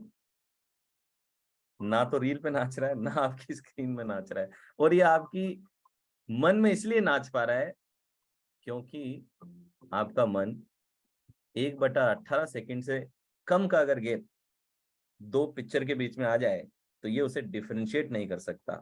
इसलिए आपको पिक्चर में 18 फ्रेम से ज्यादा 1 सेकंड में भेजी जाती है। इस वजह से आपको पहला सीन और दूसरा सीन बिल्कुल ऐसा लगता है कि कंटिन्यूअसली जैसे कोई 3 डायमेंशनल रियलिटी चल रही है। ऐसा डिल्यूजन क्रिएट होता है। जबकि आप किसी पिक्चर की रील को देखें तो आप देखना हमेशा रील के बीच में एक हल्का सा खाली जगह हमेशा रहती है। लगातार नहीं होती रील, बीच में खाली, वो खाली जगह आपको तो नहीं दिखी? आपको क्यों नहीं दिखी जब आप पिक्चर देख रहे थे तो? और वहां पे कोई वीडियो थोड़ी चल, वीडियो जैसी कोई चीज नहीं होती है। Video is just a human concept. Actually तो स्नैपशॉट्स हैं जो चल रहे हैं, मगर वो स्नैपशॉट इतने फास्ट चल रहे हैं कि आपका ब्रेन उन स्नैपशॉट्स, उन पिक्चर्स के बीच का जो गैप है वो गैप देख नहीं सकता। क्यों? क्योंकि आपकी कॉन्शियसनेस 1/18 सेकंड से अगर कम समय है तो डिफरेंशिएट नहीं कर सकती। इतना मिनिमम उसको गैप चाहिए दो इवेंट के बीच में डिफरेंशिएट करने के लिए, अदरवाइज उसे सब कंटिन्यूअस लगेगा।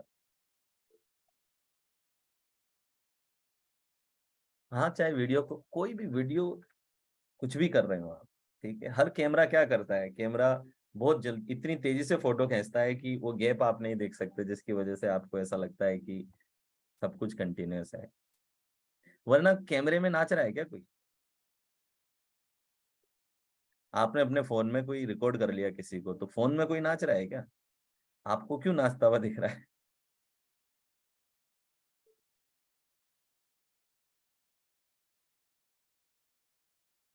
समझे कि नहीं समझे? ठीक है? Even now when you are listening to me in Zoom, इसीलिए आपने देखा अगर जूम में ग्लिच आ जाए और मैं एक ही फ्रेम में अगर हो जाऊं तो उस समय आता है ना, एक फ्रेम, जो फ्रेम शायद आप कभी नहीं देखते, उस फ्रेम में बंदा पॉज हो गया है, तो आप देखेंगे कि स्माइल भी आधी खुलती भी सी है, हाथ हल्के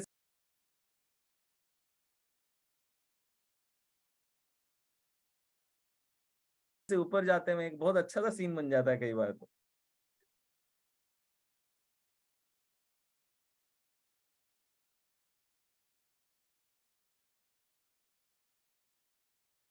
यस और नो?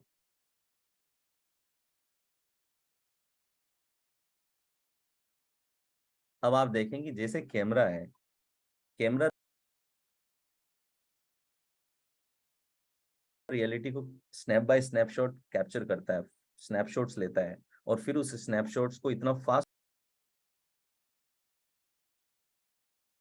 आपकी आंखों से गुजारता है कि आपको लगता है कि सब कुछ कंटिन्यूअस है, दो फोटोग्राफ्स के बीच में गैप नहीं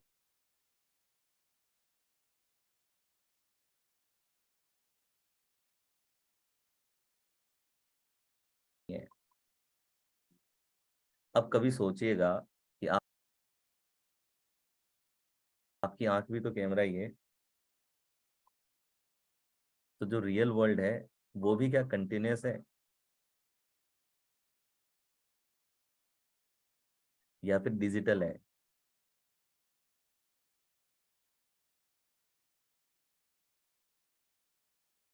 ठीक है?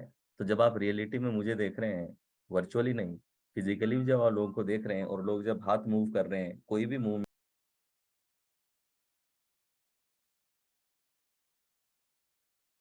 कर रहे हैं, तो वो जो कंटिन्यूटी लगती है, वो कंटिन्यूटी रियल है, या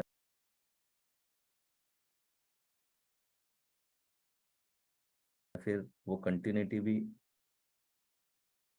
क्योंकि आपकी आंख इतने फास्ट स्नैपशॉट्स ले रही है, इसकी वजह से it is giving a sense of continuity.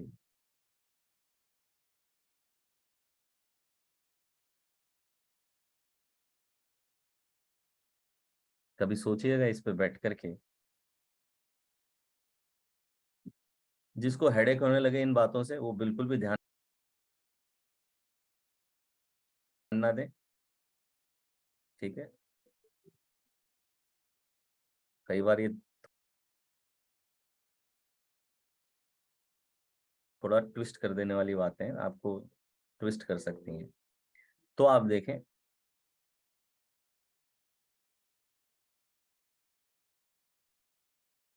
कि 1 सेकंड के अंदर लगभग 126 बिट्स आपका माइंड प्रोसेस कर रहा है। तो सपोज जब आप किसी को सुनते हैं तो उसमें लगभग 60 बिट्स यूज हो जाती है।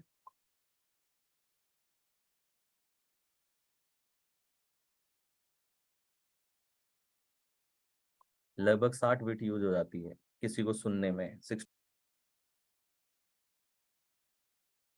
Bits you are using. इसलिए आपने नोटिस किया कि सपोज आप एक टीचर हैं, क्लास में बैठे हैं, एक बच्चा बोल रहा है तो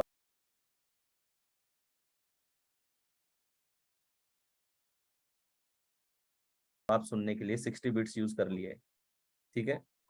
दो बच्चे एक साथ बोलने लगे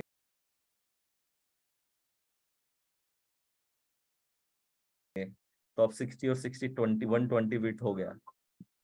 दो बच्चे बोलेंगे तो फिर भी आपको कुछ शायद कभी इसका कभी उसका कुछ समझ आएगा। अब 3 लोग एक टाइम पे एक साथ बोलने लगे, क्या होगा? और अब 3 से 50 लोगों को एक साथ बुलवाइए, सिर्फ घनघन की आवाज आएगी।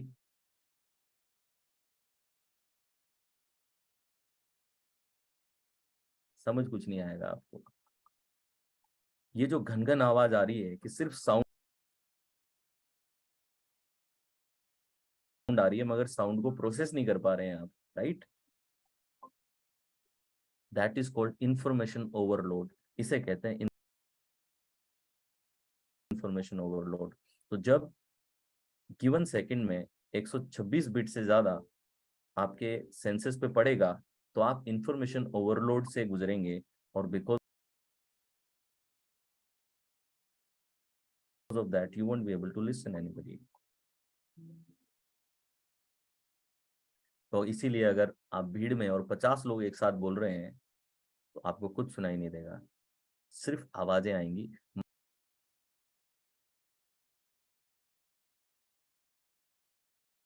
मगर आप उन बिट्स को प्रोसेस नहीं कर पाएंगे।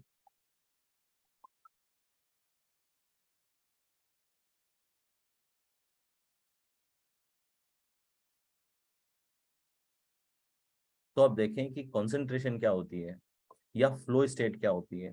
मिहाई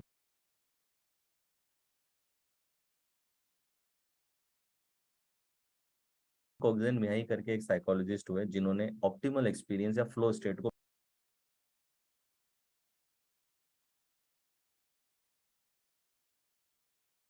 पहली बार इंट्रोड्यूस किया।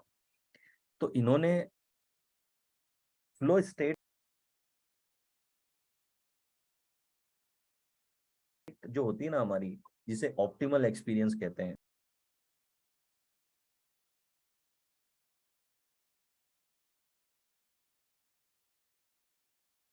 Optimal experience is the peak of your concentration.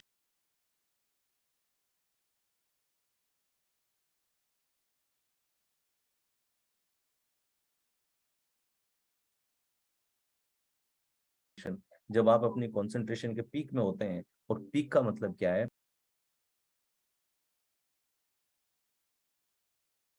कि आप 126 बिट्स जो 1 सेकंड में जा रही है उसमें बहुत सारी बिट्स आप अपनी बॉडी की अवेयरनेस में यूज करते हैं।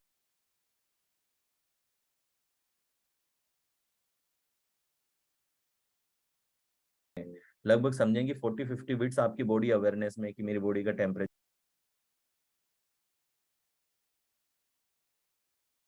कैसा है, कंफर्टेबल है कि नहीं है, उसमें अनकॉन्शियसली आप यूज करते रहते हैं।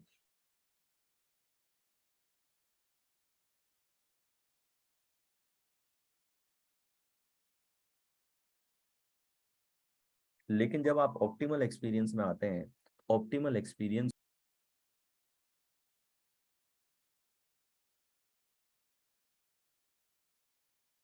में आप पूरा 126 बीट या तो आप लिख रहे हैं तो आपकी लिखाई में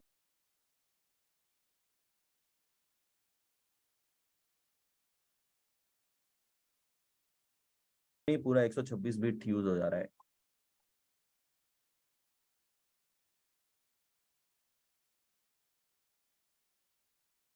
तो जब आप पूरा बिट अपनी लिखाई में हो गए हैं तो अब आपको ये समझ में नहीं आता कि हाथ क्या है और मैं क्या हूं, मेरे में और लिखाई में डिफरेंस है, आपका ये डिफरेंस खत्म हो जाता है। You cannot comprehend the difference and you feel like that the hand is moving and the poetry is writing, ऐसा लगता है, ऐसा समझ नहीं आता है कि whether I am writing the poetry or poetry is writing me।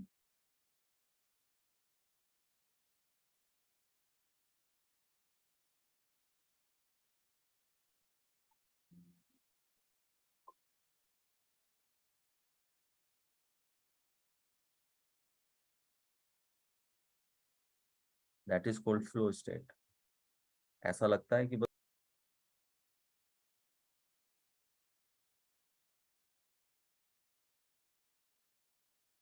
बस म्यूजिक फ्लो हो रहा है आप में से, आप कुछ है ही नहीं, मतलब कि बस वो म्यूजिक ही है बस।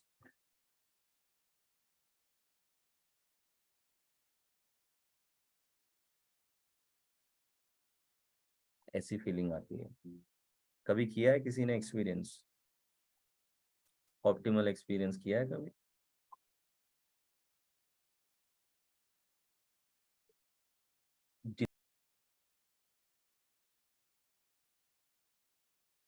जितना ज्यादा हाई परफॉर्मर, जितना ज्यादा क्रिएटिव इंसान, उतनी ज्यादा वो फ्लो स्टेट्स में रहता है।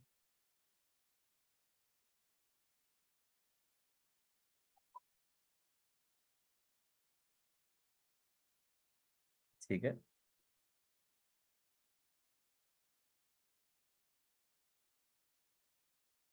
तो मतलब जो गीतकार है वो मतलब गाने में लिख रहा है तो मतलब वो खो गया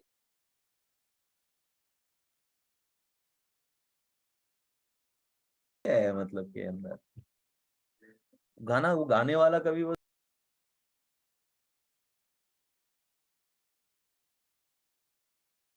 खो गया है अंदर, गाने में चला गया है बस, अभी उसे पता नहीं है कौन है कौन नहीं है, क्या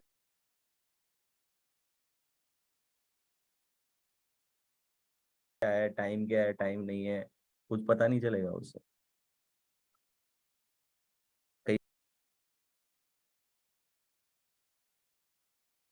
कई बार गाना सुनते समय आप फ्लो में जा सकते हैं, कि मतलब आपको कुछ वक्त का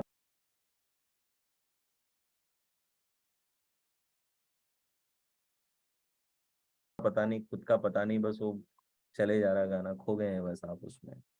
तो जब आपकी बॉडी अवेयरनेस भी खत्म हो जाती है, that is called the optimal experience. Right, इसलिए आप देखते हैं न्यूटन आइंस्टाइन, इनके बारे में कई बार किस्से चलते थे कि इनके नौकर इन्हें खाना दे के गए, खाना खत्म हो गया और इन्हें पता ही नहीं कि मैंने खाया है कि नहीं खाया। He was so much engaged in that research कि उसने खाना खा भी लिया लेकिन उसके दिमाग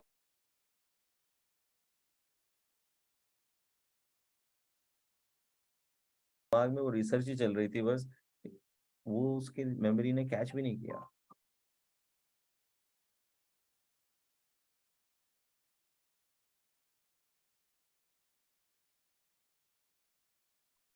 सो यस, कई बार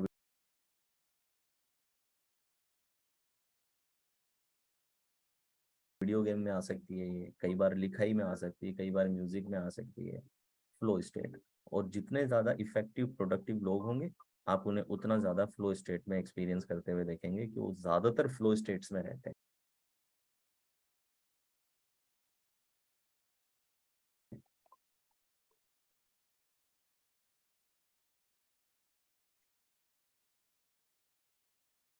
क्लियर? तो अभी दो टेक्निक सीखते हैं कि कैसे अपनी कंसंट्रेशन को बढ़ाएं कंसंट्रेशन को बढ़ाने के लिए 2 टेक्निक्स मैं आज आपके साथ में शेयर करूंगा। एक इंटीग्रेशन की टेक्निक है, how to integrate concentration in your life, और एक ऐसी टेक्निक है जो रेगुलर होती है, ओम क्रिया, जो सुबह कर लें, शाम को कर लें, ऐसी।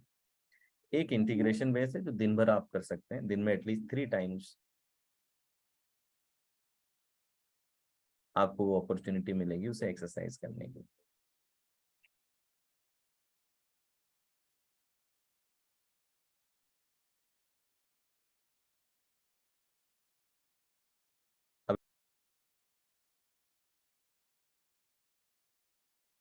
अभी तक सेम पेज पे है तो लिखें जरा सेम पेज, और अभी तक का आपका क्या की टेक अवे रहा है वो बताएं।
गुड। तो अब देखें, 2 टेक्निक सीखेंगे। पहले एक इंटीग्रेशन बेस्ड टेक्निक बता देता हूँ, इसके स्टेप्स लिखें।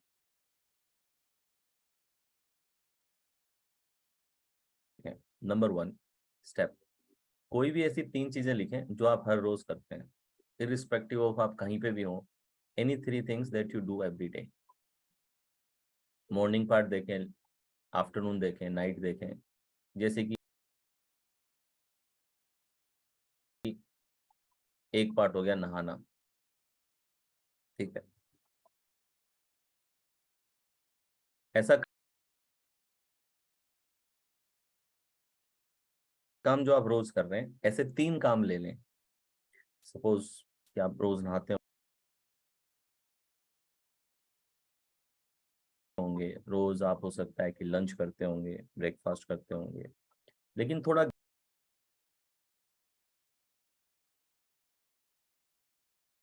गैप रखें। अगर मॉर्निंग में नहाने वाला हो गया है तो लंच पार्ट रख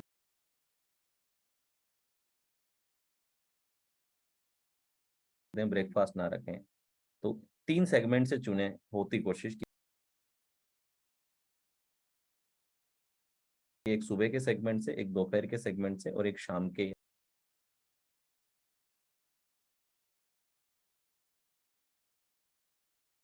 या रात के सेगमेंट से। तो जो लोग रोज नहाते हैं उनके लिए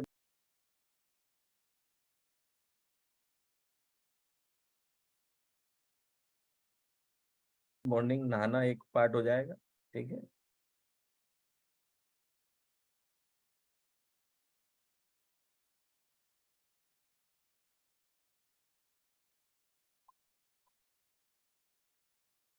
ब्रश करना भी हो सकता है, जो रोज करते हैं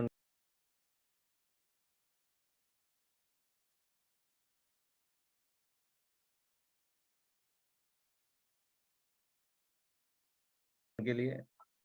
जो कभी कभार करते हैं वो लोग ना लिखना।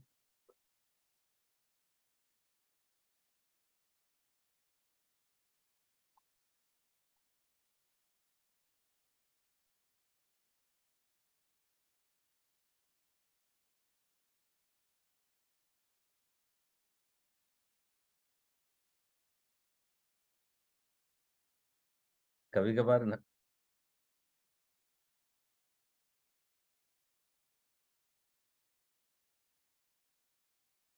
नहाने वाले हैं यहाँ पे, कितने हैं कभी कभार नहाने वाले?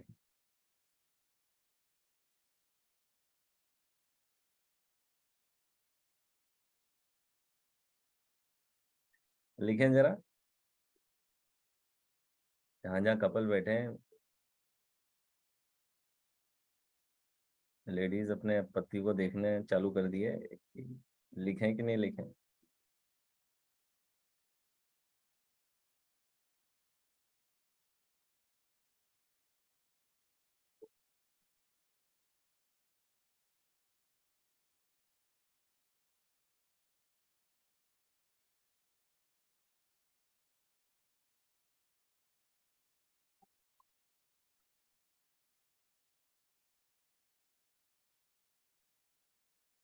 योगा, लंच और वॉकिंग, गुड।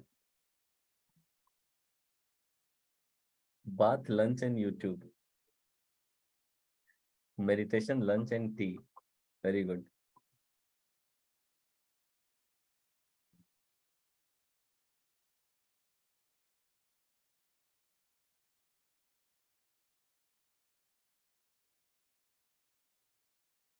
देखिए, सिर्फ पानी से नहाते हैं तो आप रोज नहा लें, लेकिन अगर शरीर पे साबुन लगाते हैं तो हफ्ते में 4 दिन से ज्यादा साबुन ना लगाएं। इनफैक्ट 3 दिन बहुत है। डोंट पुट किसी भी प्रकार का ये बॉडी वॉश, आपके साबुन अलग अलग प्रकार के, ये कुछ भी शरीर पर ना डालें, स्पेशली फेस पे, बाकी स्किन पे भी।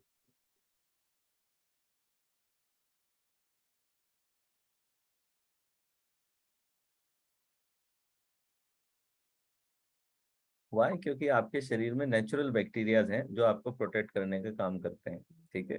The more you wash your skin with soap, ये आपके अच्छे बैक्टीरिया के लिए, जो आपके लिए इंपॉर्टेंट है स्किन के लिए, कई बैक्टीरिया अपना वेस्ट रिलीज करते हैं जो कि आपकी स्किन के लिए अच्छा होता है, ठीक है, मगर आप उसे किल करते हैं, ठीक है। ह्यूमन स्किन पे किसी प्रकार का आप ये सब ना करें।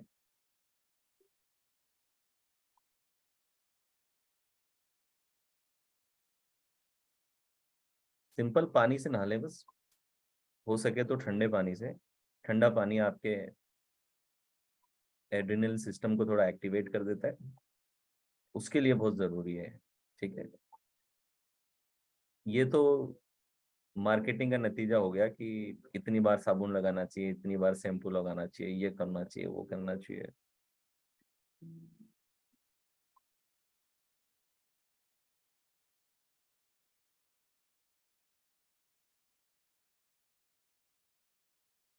3 ले लिया, कोई भी 3 पॉइंट्स।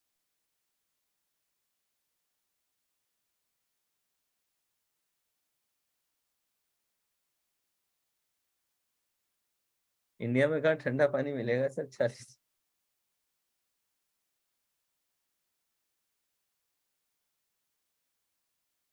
तो जिसे जिसे जो ढूंढ रहा है उसे तो मिल ही जा रहा है। तो 3 चीजें लिखी, any 3 things that you do every day. Now do it with pure presence. If you bath every day, अब एक बार ना कॉन्शियस बैथिंग ट्राई कीजिए। अभी तक आप अनकॉन्शियस बैथिंग करते हैं, कॉन्शियस बैथिंग करें। अपनी कंसंट्रेशन का मतलब ये है कि एक पॉइंट पे अपनी अवेयरनेस को होल्ड करके रखना। अब चाहे आप इसे मेडिटेशन के जरिए कर लें या किसी और चीज के लिए जरिए कर लें, जो भी हो, but basic fundamental is that keeping your awareness on one thing for an extended period of time. अपनी अटेंशन को एक चीज पे रखना एक्सटेंडेड पीरियड ऑफ टाइम के लिए। तो इसके लिए जरूरी नहीं है कि आपको सिर्फ मेडिटेशन के दौरान ही आप ये कर सकते हैं। कई बार आपकी फास्ट पेस लाइफ है, देखिए आपकी लाइफ बड़ी व्यस्त है, कितने बिजी हैं आप, राइट? बहुत ज्यादा बिजी हैं, मतलब पूरा यूट्यूब आपको संभालना है, फेसबुक आपको संभालना है, इंस्टा, इतने बड़े यूनिकॉर्न आप संभाल रहे हैं। तो इतने बड़े यूनिकॉर्न संभालना कोई आसान काम नहीं है, मतलब कि व्हाट्सएप, फेसबुक, यूट्यूब, इंस्टाग्राम, चार चार यूनिकॉर्न्स हैं, ठीक है। It's not that easy, right? So अलग से कोई टाइम ना निकालना पड़े, आप जो करते हैं उसी में ही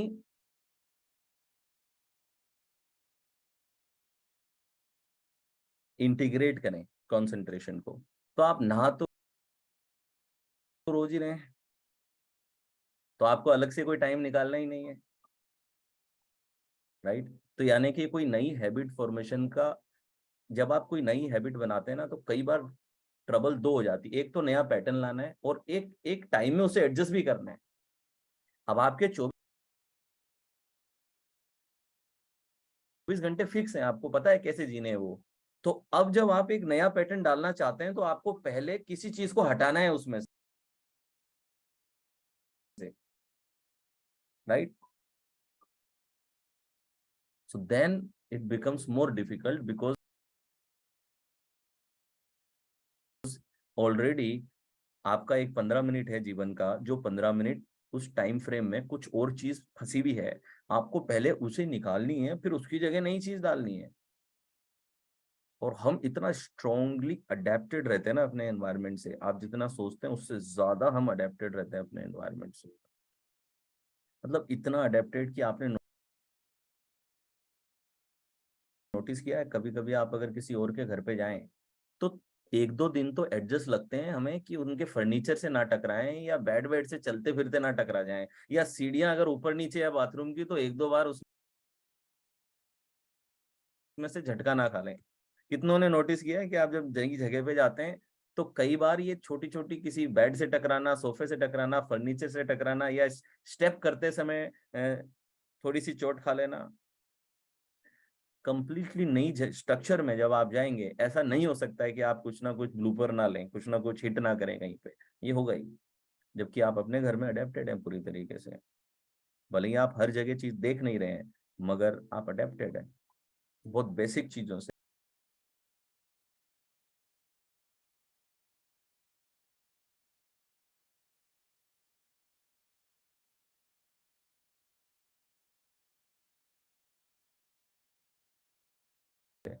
अडेप्टेड हैं।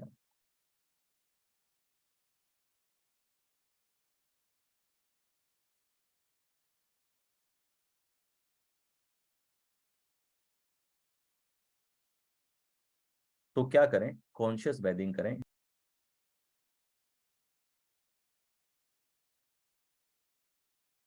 Use that as an opportunity to practise concentration.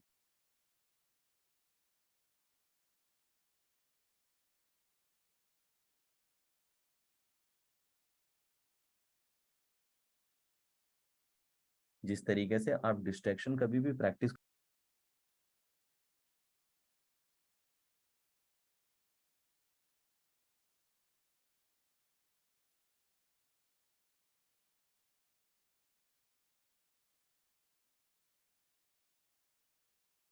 कर सकते हैं, वैसे ही आप कभी भी कंसंट्रेशन प्रैक्टिस कर सकते हैं।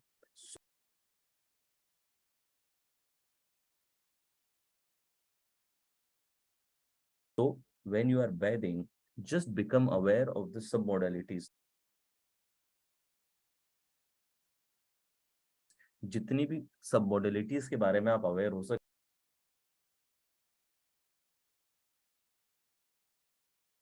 हैं, try to become aware of the submodalities. ज्यादातर अगर आपकी आंख बंद करके नहाने की आदत है,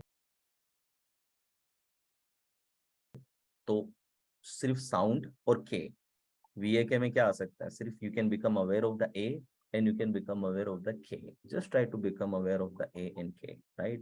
When the water is hitting your skin, when it is hitting the ground, what kind of sound it is making? Okay, what is the temperature of the water,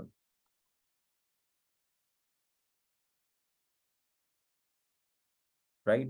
So how it is hitting your skin, okay, what warmth, cold, what kind of thing, how your heart is beating जब आपके legs floor पे touch हैं, so what is the level of slipperiness there, right? How firm is your leg? ये becoming totally aware of your K and A in that moment.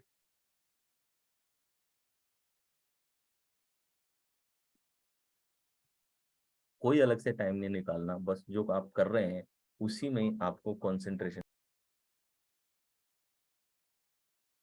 को integrate कर देना है। ठीक है। मैं कुछ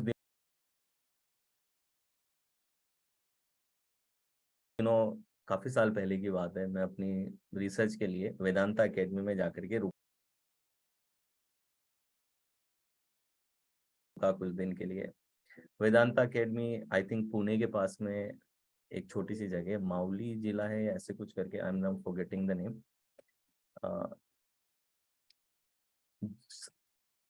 आई थिंक स्वामी पार्थ सारथी जी करके हैं जिन्होंने उसे फाउंड किया है। तो वहां पे वेद और उपनिषद पे बड़ा अच्छा काम चलता है, 3-3 साल के कोर्स चलते हैं, और वहाँ पे बहुत देश विदेशों से लोग आते हैं और सब चलता है। तो वहाँ पे जितने दिन हम रहे तो जल्दी उठना होता था। एक चीज वहाँ पे बहुत रहती है कि अपने बर्तन आप खुद खुद मांजते हैं। तो इवन वहाँ पे कंसंट्रेशन को इंटीग्रेट किया जाता है कि आप जब बर्तन मांज रहे हैं तो आप पूरा कंसंट्रेशन के साथ में उसको मांज रहे हैं। यही एक प्रकार की मेडिटेशन। क्लियर है जी? तो 3 काम चुन लिया आपने, वेल डिस्ट्रीब्यूटेड रखा, एक के बाद एक रखने के बजाय, एक सुबह हो गया, एक दोपहर हो गया, एक शाम को हो गया। तो एक जैसे नहाना हो गया। ओके। खाना, खाने को जरूर कंसंट्रेशन में इंक्लूड करें। आपका डाइजेशन कब से शुरू होता है मुझे बताएं। From where you start your digestion, किस पल से डाइजेशन शुरू होता है?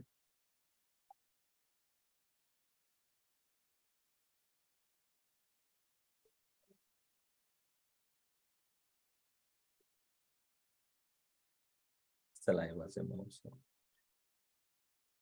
ज्यादातर आपका डाइजेशन शुरू हो जाता है आंखों से, ठीक है, या फिर स्मेल से। इन 2 जगहों से आपका डाइजेशन चालू होता है। ठीक है। The moment you see the food you will start salivating and the digestion process will be active. Okay. So do conscious eating, conscious eating करें। लुक एट योर फूड, अपने खाने को थोड़ा डिटेल में देखें। Try to see the submodalities, visual में भी सब मॉडलिटीज, फोकस सब मॉडलिटी से आता है। ठीक है। तो आप थोड़ी सी सब मॉडलिटीज डिटेल में देखें। ओके, विजुअल है, colour, shape, size. When you are eating, आपकी टंग पे कैसा महसूस हो रहा है। From where your taste is emerging, कौन सा टेस्ट किस जगह से आ रहा है टंग की। Try to become aware of it as well. Generally you are just aware of the sweetness, no, from where, which part of your tongue is creating the sweetness. Just try to become aware from where the spices, spicy taste कहाँ से आ रहा है। Right. You can start counting the number of times you chew your food, आप कितनी बार अपने खाने को चबाते हैं। You can become aware of that as well. Become aware how a solid food is becoming liquid in your mouth, कैसे ये solid food slowly and gradually liquid में कन्वर्ट हो रहा है। And how you are breaking the carbs, आप कैसे आपके food में अगर कार्ब है उसको ब्रेक कर रहे हैं, कैसे वो धीरे धीरे शुगर में कन्वर्ट हो रहा है और उसके अंदर मिठास आ रही है, क्योंकि कार्ब का केमिकल फॉर्मूला शुगर के पास ही होता है। तो कार्ब थोड़ी देर ज्यादा आप अपने मुंह में चबा लें तो वो मीठा लगने लगता है।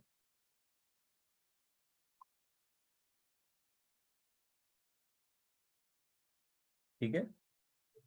ये है कॉन्शियस ईटिंग। तो देखिए, कोई अलग से आपको बैठ के मेडिटेशन नहीं करनी पड़ी, आपका खाना खाना ही मेडिटेशन बन गया।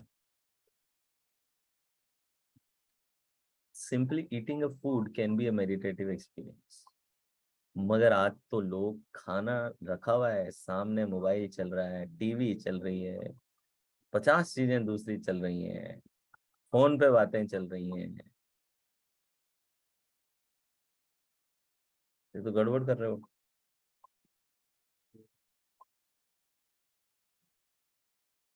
डन। दूसरी जगह इंटीग्रेट कर लिया।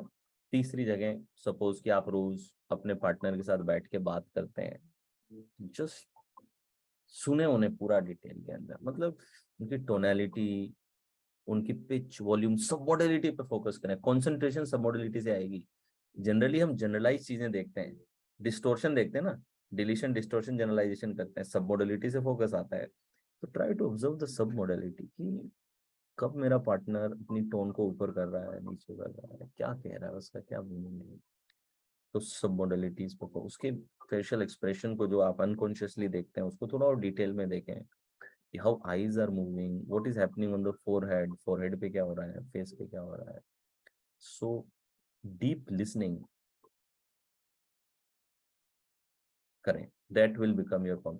कार चलाते हैं तो कार कंसंट्रेशन से चलाने का प्रयास करें, that can also be a meditative experience for you. Done. तो पहली टेक्निक कैसी लगी आपको? Yes, cooking can also be, yes cooking हो सकती है, बिल्कुल हो सकती है। मैंने कहा ना, कोई भी काम जो आप रोज कर रहे हैं, ताकि मिस ना हो किसी भी दिन, ठीक है, ऐसा जो आप कॉन्शियसली करेंगे। अब ये ना कहने लगा ना सर रोज मैं वीडियो गेम देख डालूं, क्या नेटफ्लिक्स पे सीरीज देख डालूं, रोज एक सुबह देख लेता हूँ, एक दिन में, एक रात को भी देख लेता हूँ, ये सब कुछ इसमें काउंट नहीं होगा। कॉन्शियस एक्टिविटी में लाना है आपको। ये नहीं कि सर रोज मैं तो कैंडी क्रश खेल लेता हूँ 1 घंटा।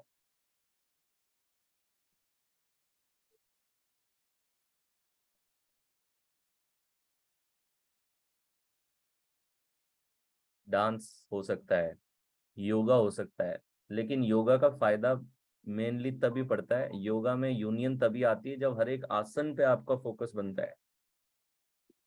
योगा को यूनियन क्यों कहते हैं? योगा मीन जोड़, ठीक है, जोड़ किसका? आपके मन का और आपके शरीर का जोड़।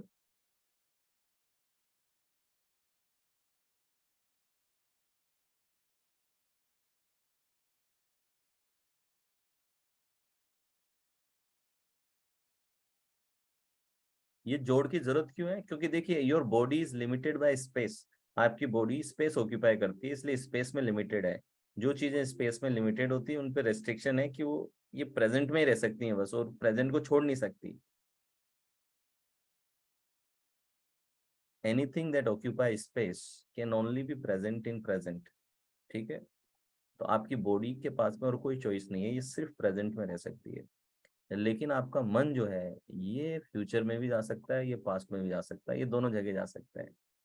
अब शरीर तो सिर्फ प्रेजेंट में अटकी है, आपका मन कभी फ्यूचर में गोते खा रहा है, कभी पास्ट में घूम रहा है, बीच में थोड़ी देर रुक जाता है, यहाँ पे आके बॉडी के साथ बैठता है, फिर वो आगे भाग जाता है, फिर पीछे भाग जाता है, फिर थोड़ी देर बॉडी के साथ वक्त बिताता है। तो योगा में जब आप आसन करते हैं, तो आप अपने शरीर और अपने मन को एक जगह पे ले आते हैं, इसलिए इसे कहा जाता है योगा। यूनियन इसे कहते हैं, बिकॉज आपका जो बॉडी और माइंड का कनेक्शन है वो स्ट्रेंथन होता है, ठीक है। सो योगा आप कर सकते हैं, मेडिटेशन तो आप कर ही सकते हैं। मेडिटेशन में भी क्या कर रहे हैं, आप एक ऑब्जेक्ट ले रहे हैं, ब्रीदिंग ले रहे हैं, और उस ब्रीदिंग पे फोकस कर रहे हैं। तो जो लोग मेडिटेशन करते हैं, तो आपकी एक पार्ट मेडिटेशन हो गई, तो completely you are focusing on your breath, okay. अब एक चीज मेडिटेशन के बारे में बता दूं कि लोगों को जो पता नहीं है, लोगों को लगता है कि मेडिटेशन है सांस पे ध्यान देना। यस, यही सिखाया जाता है मेडिटेशन मतलब कि आप पूरी तरीके से अपना ध्यान कहाँ केंद्रित करें, सांस पे करें।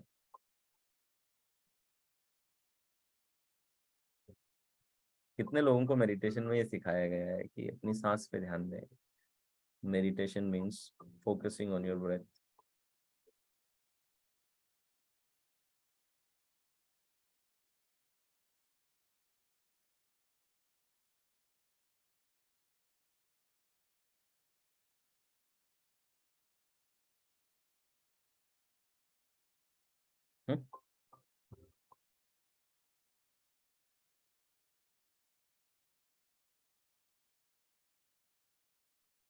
वन और कौन सी मेडिटेशन उसमें बता दें, उसमें क्या बताया गया है? कहीं बोला होगा सांस पर नहीं, विचार पे, एक विचार ले लें, एक विचार पे ध्यान दे दें। कहीं कहा होगा एक वस्तु ले लें, उस वस्तु पे ध्यान दे दें। और क्या? कहीं पे विचार है, कहीं पे वस्तु है, कहीं पे सांस है।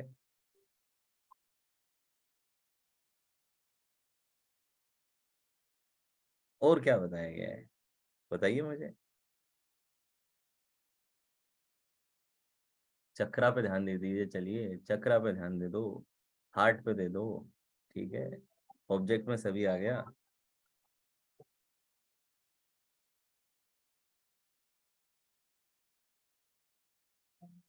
थर्ड आई पे कर दो, स्टिलनेस पे कर दो, बात एक ही बात है।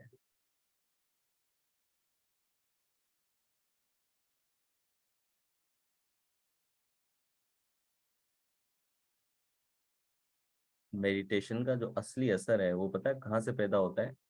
मेडिटेशन का असली असर किसी एक चीज पे ध्यान रखने से नहीं होता। जब ध्यान हट जाता है और आप जब उसे वापस उस चीज पे लाते हैं, that is the real exercise.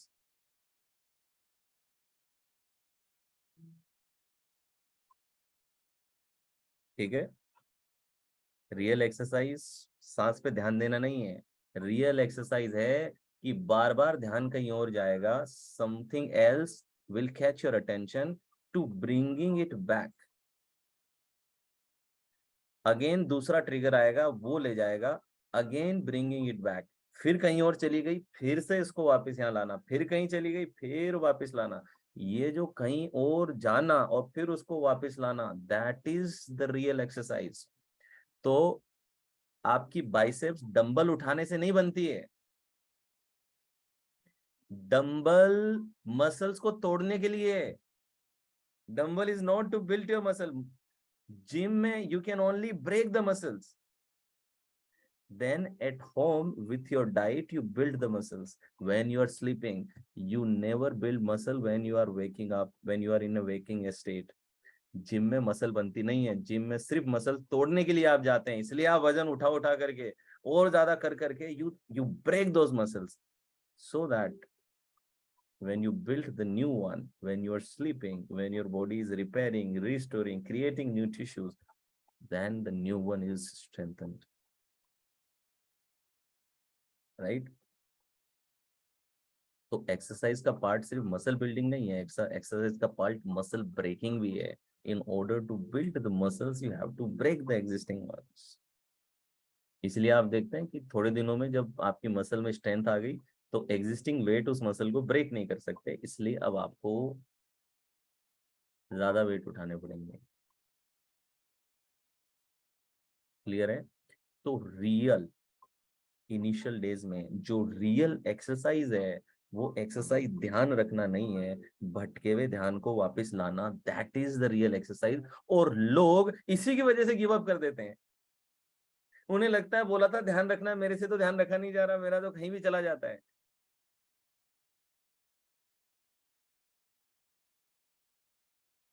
Clear?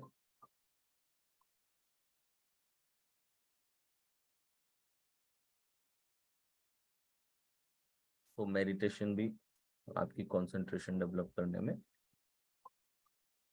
बेहद मदद करती है।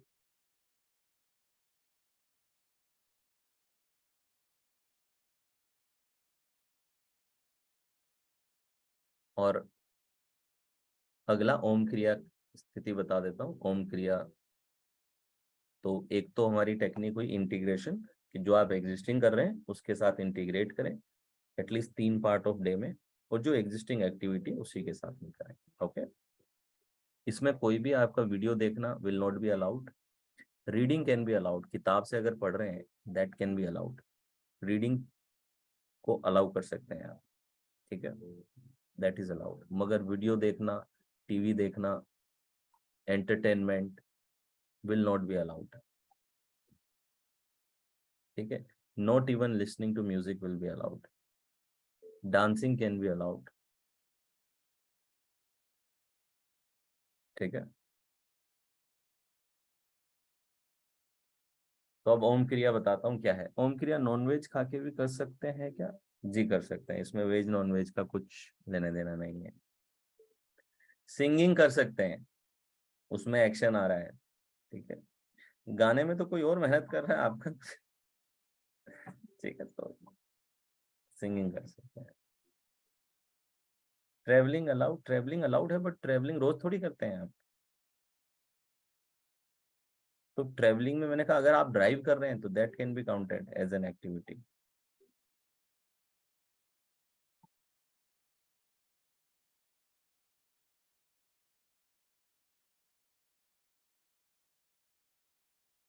तो अब देखें ओम क्रिया का पहला स्टेप, नंबर 1 स्टेप इज आसन।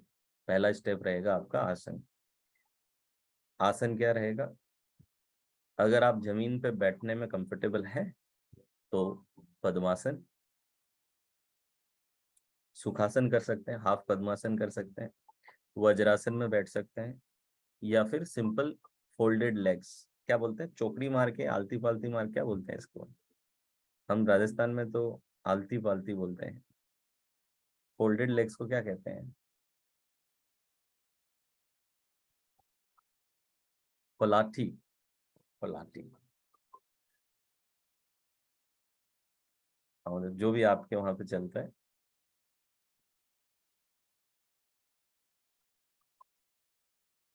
तो वैसे बैठ जाएं। अगर जमीन पे बैठ रहे हैं, फोल्डेड लेग वजह किसी में बैठे हैं, तो आपकी मुद्रा रहेगी ध्यान की, यानी कि index finger, this is the dhyana mudra that you have to use. मुद्रा क्या रहेगी? ध्यान की रहेगी। ठीक है। मुद्राएं मैंने कहा एंकर का काम करती हैं। जब आप कंसंट्रेशन स्टेट्स को हिट करने लगेंगे तो आप देखेंगे कि कहीं पे भी आप जैसे मुद्रा लगाएंगे ना, आपको नेचुरली कंसंट्रेशन की स्टेट्स एंकर होने लगेंगी आपके अंदर। ठीक है। तो हमेशा ये मुद्रा आप यूज करें जब आप कर रहे हैं। कुछ लोग जिनकी कमर में दर्द है और नीचे बैठना अलाउड नहीं है, या फिर कुछ ऐसे हैं जिनकी आदत ही नहीं है नीचे बैठने की, तो वो लोग क्या करेंगे, वो कुर्सी पे बैठे। जैसे बस मेन मकसद ये है कि स्पाइन सीधी रहनी चाहिए। इस एक्सरसाइज को कभी भी लेट के नहीं करना है, स्पाइन सीधी रहनी चाहिए आपकी। 90 degree to the point of contact रहना जरूरी है। ठीक है। 90 डिग्री का एंगल बनाए फर्श के साथ में। ठीक है जी। कुछ लोग होते हैं 90 डिग्री का एंगल से बैठते हैं, थोड़ी थोड़ी देर के अंदर 90 डिग्री 60 डिग्री होता है, 40 डिग्री होता है, 30 डिग्री होता है, और फिर पैरेलल टू द ग्राउंड। ठीक है। ये ना होने दें।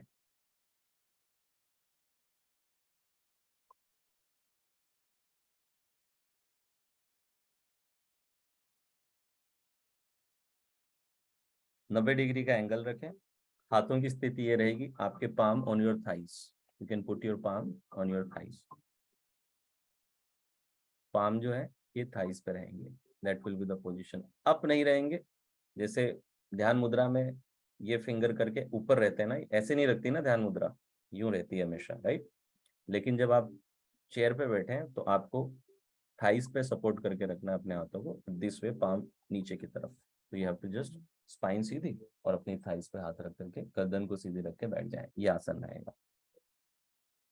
थाइस का इतना, जो आपके पाम है इनकी नीचे की साइड और ऊपर की साइड में बहुत अंतर पड़ जाता है। ये अंतर अगर आपको ऑब्जर्व करना है तो करें जरा ऑब्जर्व। ठीक है। एक बार हाथ नीचे की तरफ रखें, पाम। ठीक है। और सांस लें, एक रेगुलर सांस लें, और देखें, ऑब्जर्व करें कि सांस की लेंथ कितनी जा रही है, कितना गहरे तक ये सांस जा रही है। रेगुलर जो सांस लेते हैं वही लेते रहें। सीधे बैठ जाएं और अपने जो हाथ हैं पाम नीचे की तरफ रखते हुए अपनी थाइस पे रख लें, और एक जो रेगुलर सांस लेते हैं वो सांस ले लें। और देखें जरा, ऑब्जर्व करें कि सांस कहाँ तक जाती है, उसको ऑब्जर्व कर लें। किया ऑब्जर्व? अब क्या करें, अब हाथ ऊपर की साइड में ऐसे कर लें, इस तरीके से। थाइस पे टच ही रखना है, लेकिन इस बार पाम अपर साइड में है, जो बैक पार्ट है वो टच होगा थाई को। और अब सांस लें और ऑब्जर्व करें पहले वाली सांस की लेंथ और इस वाली सांस की लेंथ में। आप देखेंगे कि ऑलमोस्ट हाफ हो जाएगी, लेंथ कम हो जाएगी। हुई लेंथ कम। पहले वाले में शायद नेवल पॉइंट तक जा रही थी, नीचे तक थी। दूसरे वाले में चेस्ट रीजन तक ही रह रही है, नीचे तक नहीं जा रही है। यस।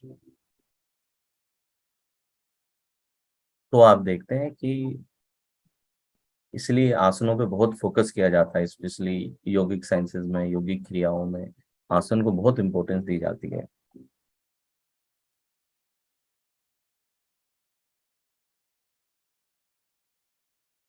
पहला स्टेप आसन। दूसरा स्टेप, और आप देखें कि आपकी सांसें और आपका बिहेवियर आपस में कनेक्टेड रहते हैं बहुत। जैसे जैसे आपकी सांस गहरी होती जाएंगी और आपकी ब्रीदिंग रेट कम होती जाएगी, वैसे ही आप नेचुरली एक शांत किस्म के इंसान होते जाएंगे। ऐसा नहीं हो सकता है कि आप रिलैक्स्ड डीप ब्रीदिंग कर रहे हैं और आप गुस्से में हैं, आप डीप ब्रीदिंग कर रहे हैं और आप डरे हुए हैं। It can not happen. इसलिए आपकी सांसों का सीधा कोरिलेशन रहता है आपके नेचर से। तो आजकल हम क्या फास्ट सांस लेते हैं। आप अपनी रेगुलर सांस को चेक करें कि रेगुलर सांस लेते रहें और देखें कहाँ तक जा रही है सांस। कुछ भी एक्स्ट्रा पुश नहीं लगाना, रेगुलर सांस लेते रहें और देखें कहाँ तक जा रही है। आप देखें किसी की यहाँ तक आ रही है, किसी की तो गले में ही रुक जा रही है, इससे भी आगे नहीं जा रही। बहुत सारे लोगों की तो यहीं तक रुक जाती है, लंग्स तक भी नहीं जाती कई लोगों की तो। जबकि आइडियली कहाँ जानी चाहिए, पूरा लेवल पॉइंट तक टच होके आनी चाहिए आपकी हाइडल सांस। है ना, गले में रह जा रही है कईयों की, आप देखना यहीं तक ही जा रही है सांस।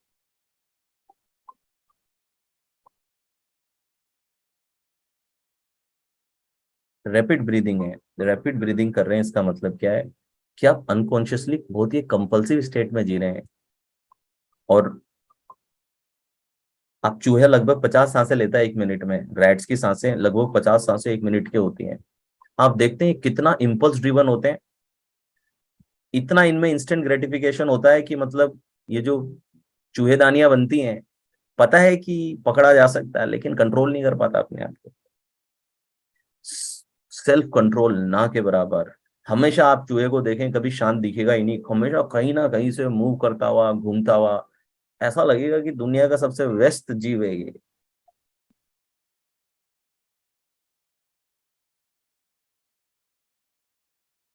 ठीक है।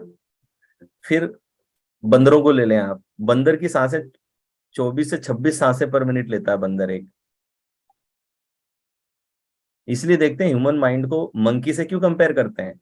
24 से 26 सांसें लेता है, हमेशा एक टहनी पे लंबा बैठा हुआ दिखेगा ही नहीं, एक टहनी से दूसरी टहनी पे, एक ब्रांच से दूसरी ब्रांच पे भागता है। इसीलिए दिमाग को हमेशा मंकी से कंपेयर करते हैं, क्योंकि एक ब्रांच पे रहता नहीं है, हमेशा ब्रांच बदलता रहता है।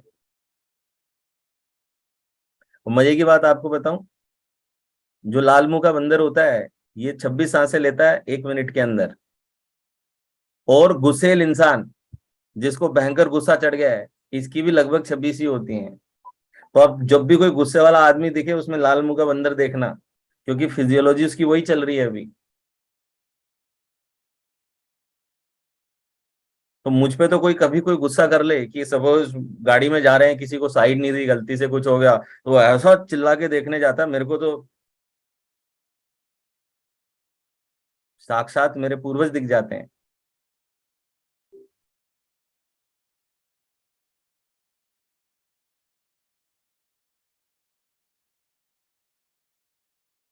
गुस्सा करने के बजाय नमन कर दिया करें। तो मनुष्य, ह्यूमन बीइंग लगभग 16 सांसें लेता है। हिमालयन योगी जो होते हैं, जो सही योग में होते हैं, जो सच्चे योग में हैं, ये अपनी सांसों को 8 पे 7 पे ले आते हैं। 8 9 सांसें इनफ है इन्हें। इसलिए इनकी जो संकल्प शक्ति है वो भी बहुत पावरफुल है। इनको आप इंस्टेंट ग्रेटिफिकेशन और इन सब से नहीं भा पाएंगे। ठीक है। आप अपनी प्रोग्रामिंग से, जो आपका माइंड का इनेट नेचर है, उससे बाहर आ सकते हैं जस्ट ब्रीदिंग से।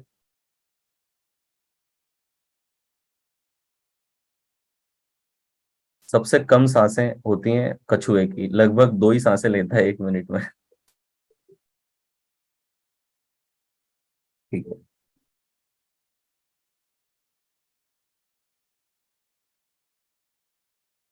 इसलिए उसकी आयु देखें कितनी बड़ी है।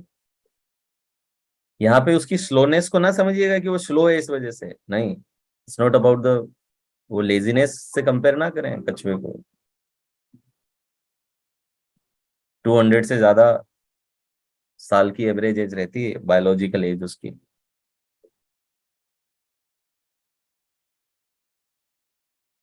ठीक है।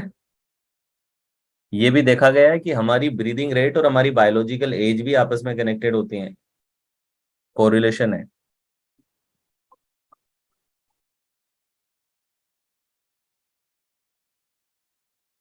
तो ज्यादातर जो मैमल्स है ना, उनके हार्ट की लगभग 3 बिलियन बीट्स मिलती हैं। आपके हार्ट के अंदर कैपेसिटी है इतनी बार बीट करने की।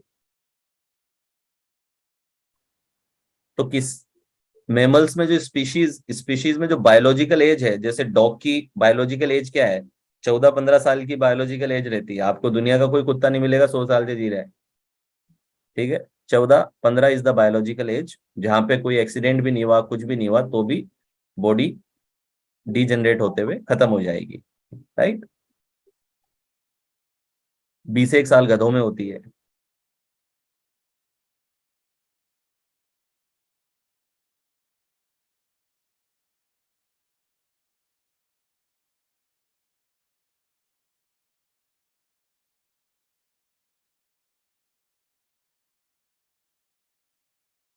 तो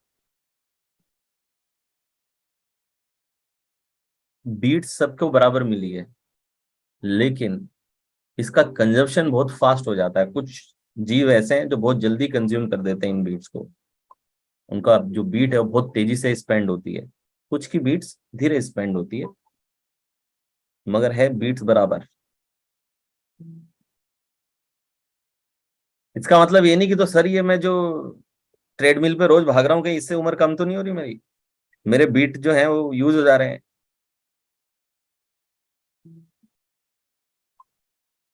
तो कल से ही बंद कर दूं क्या वैसे?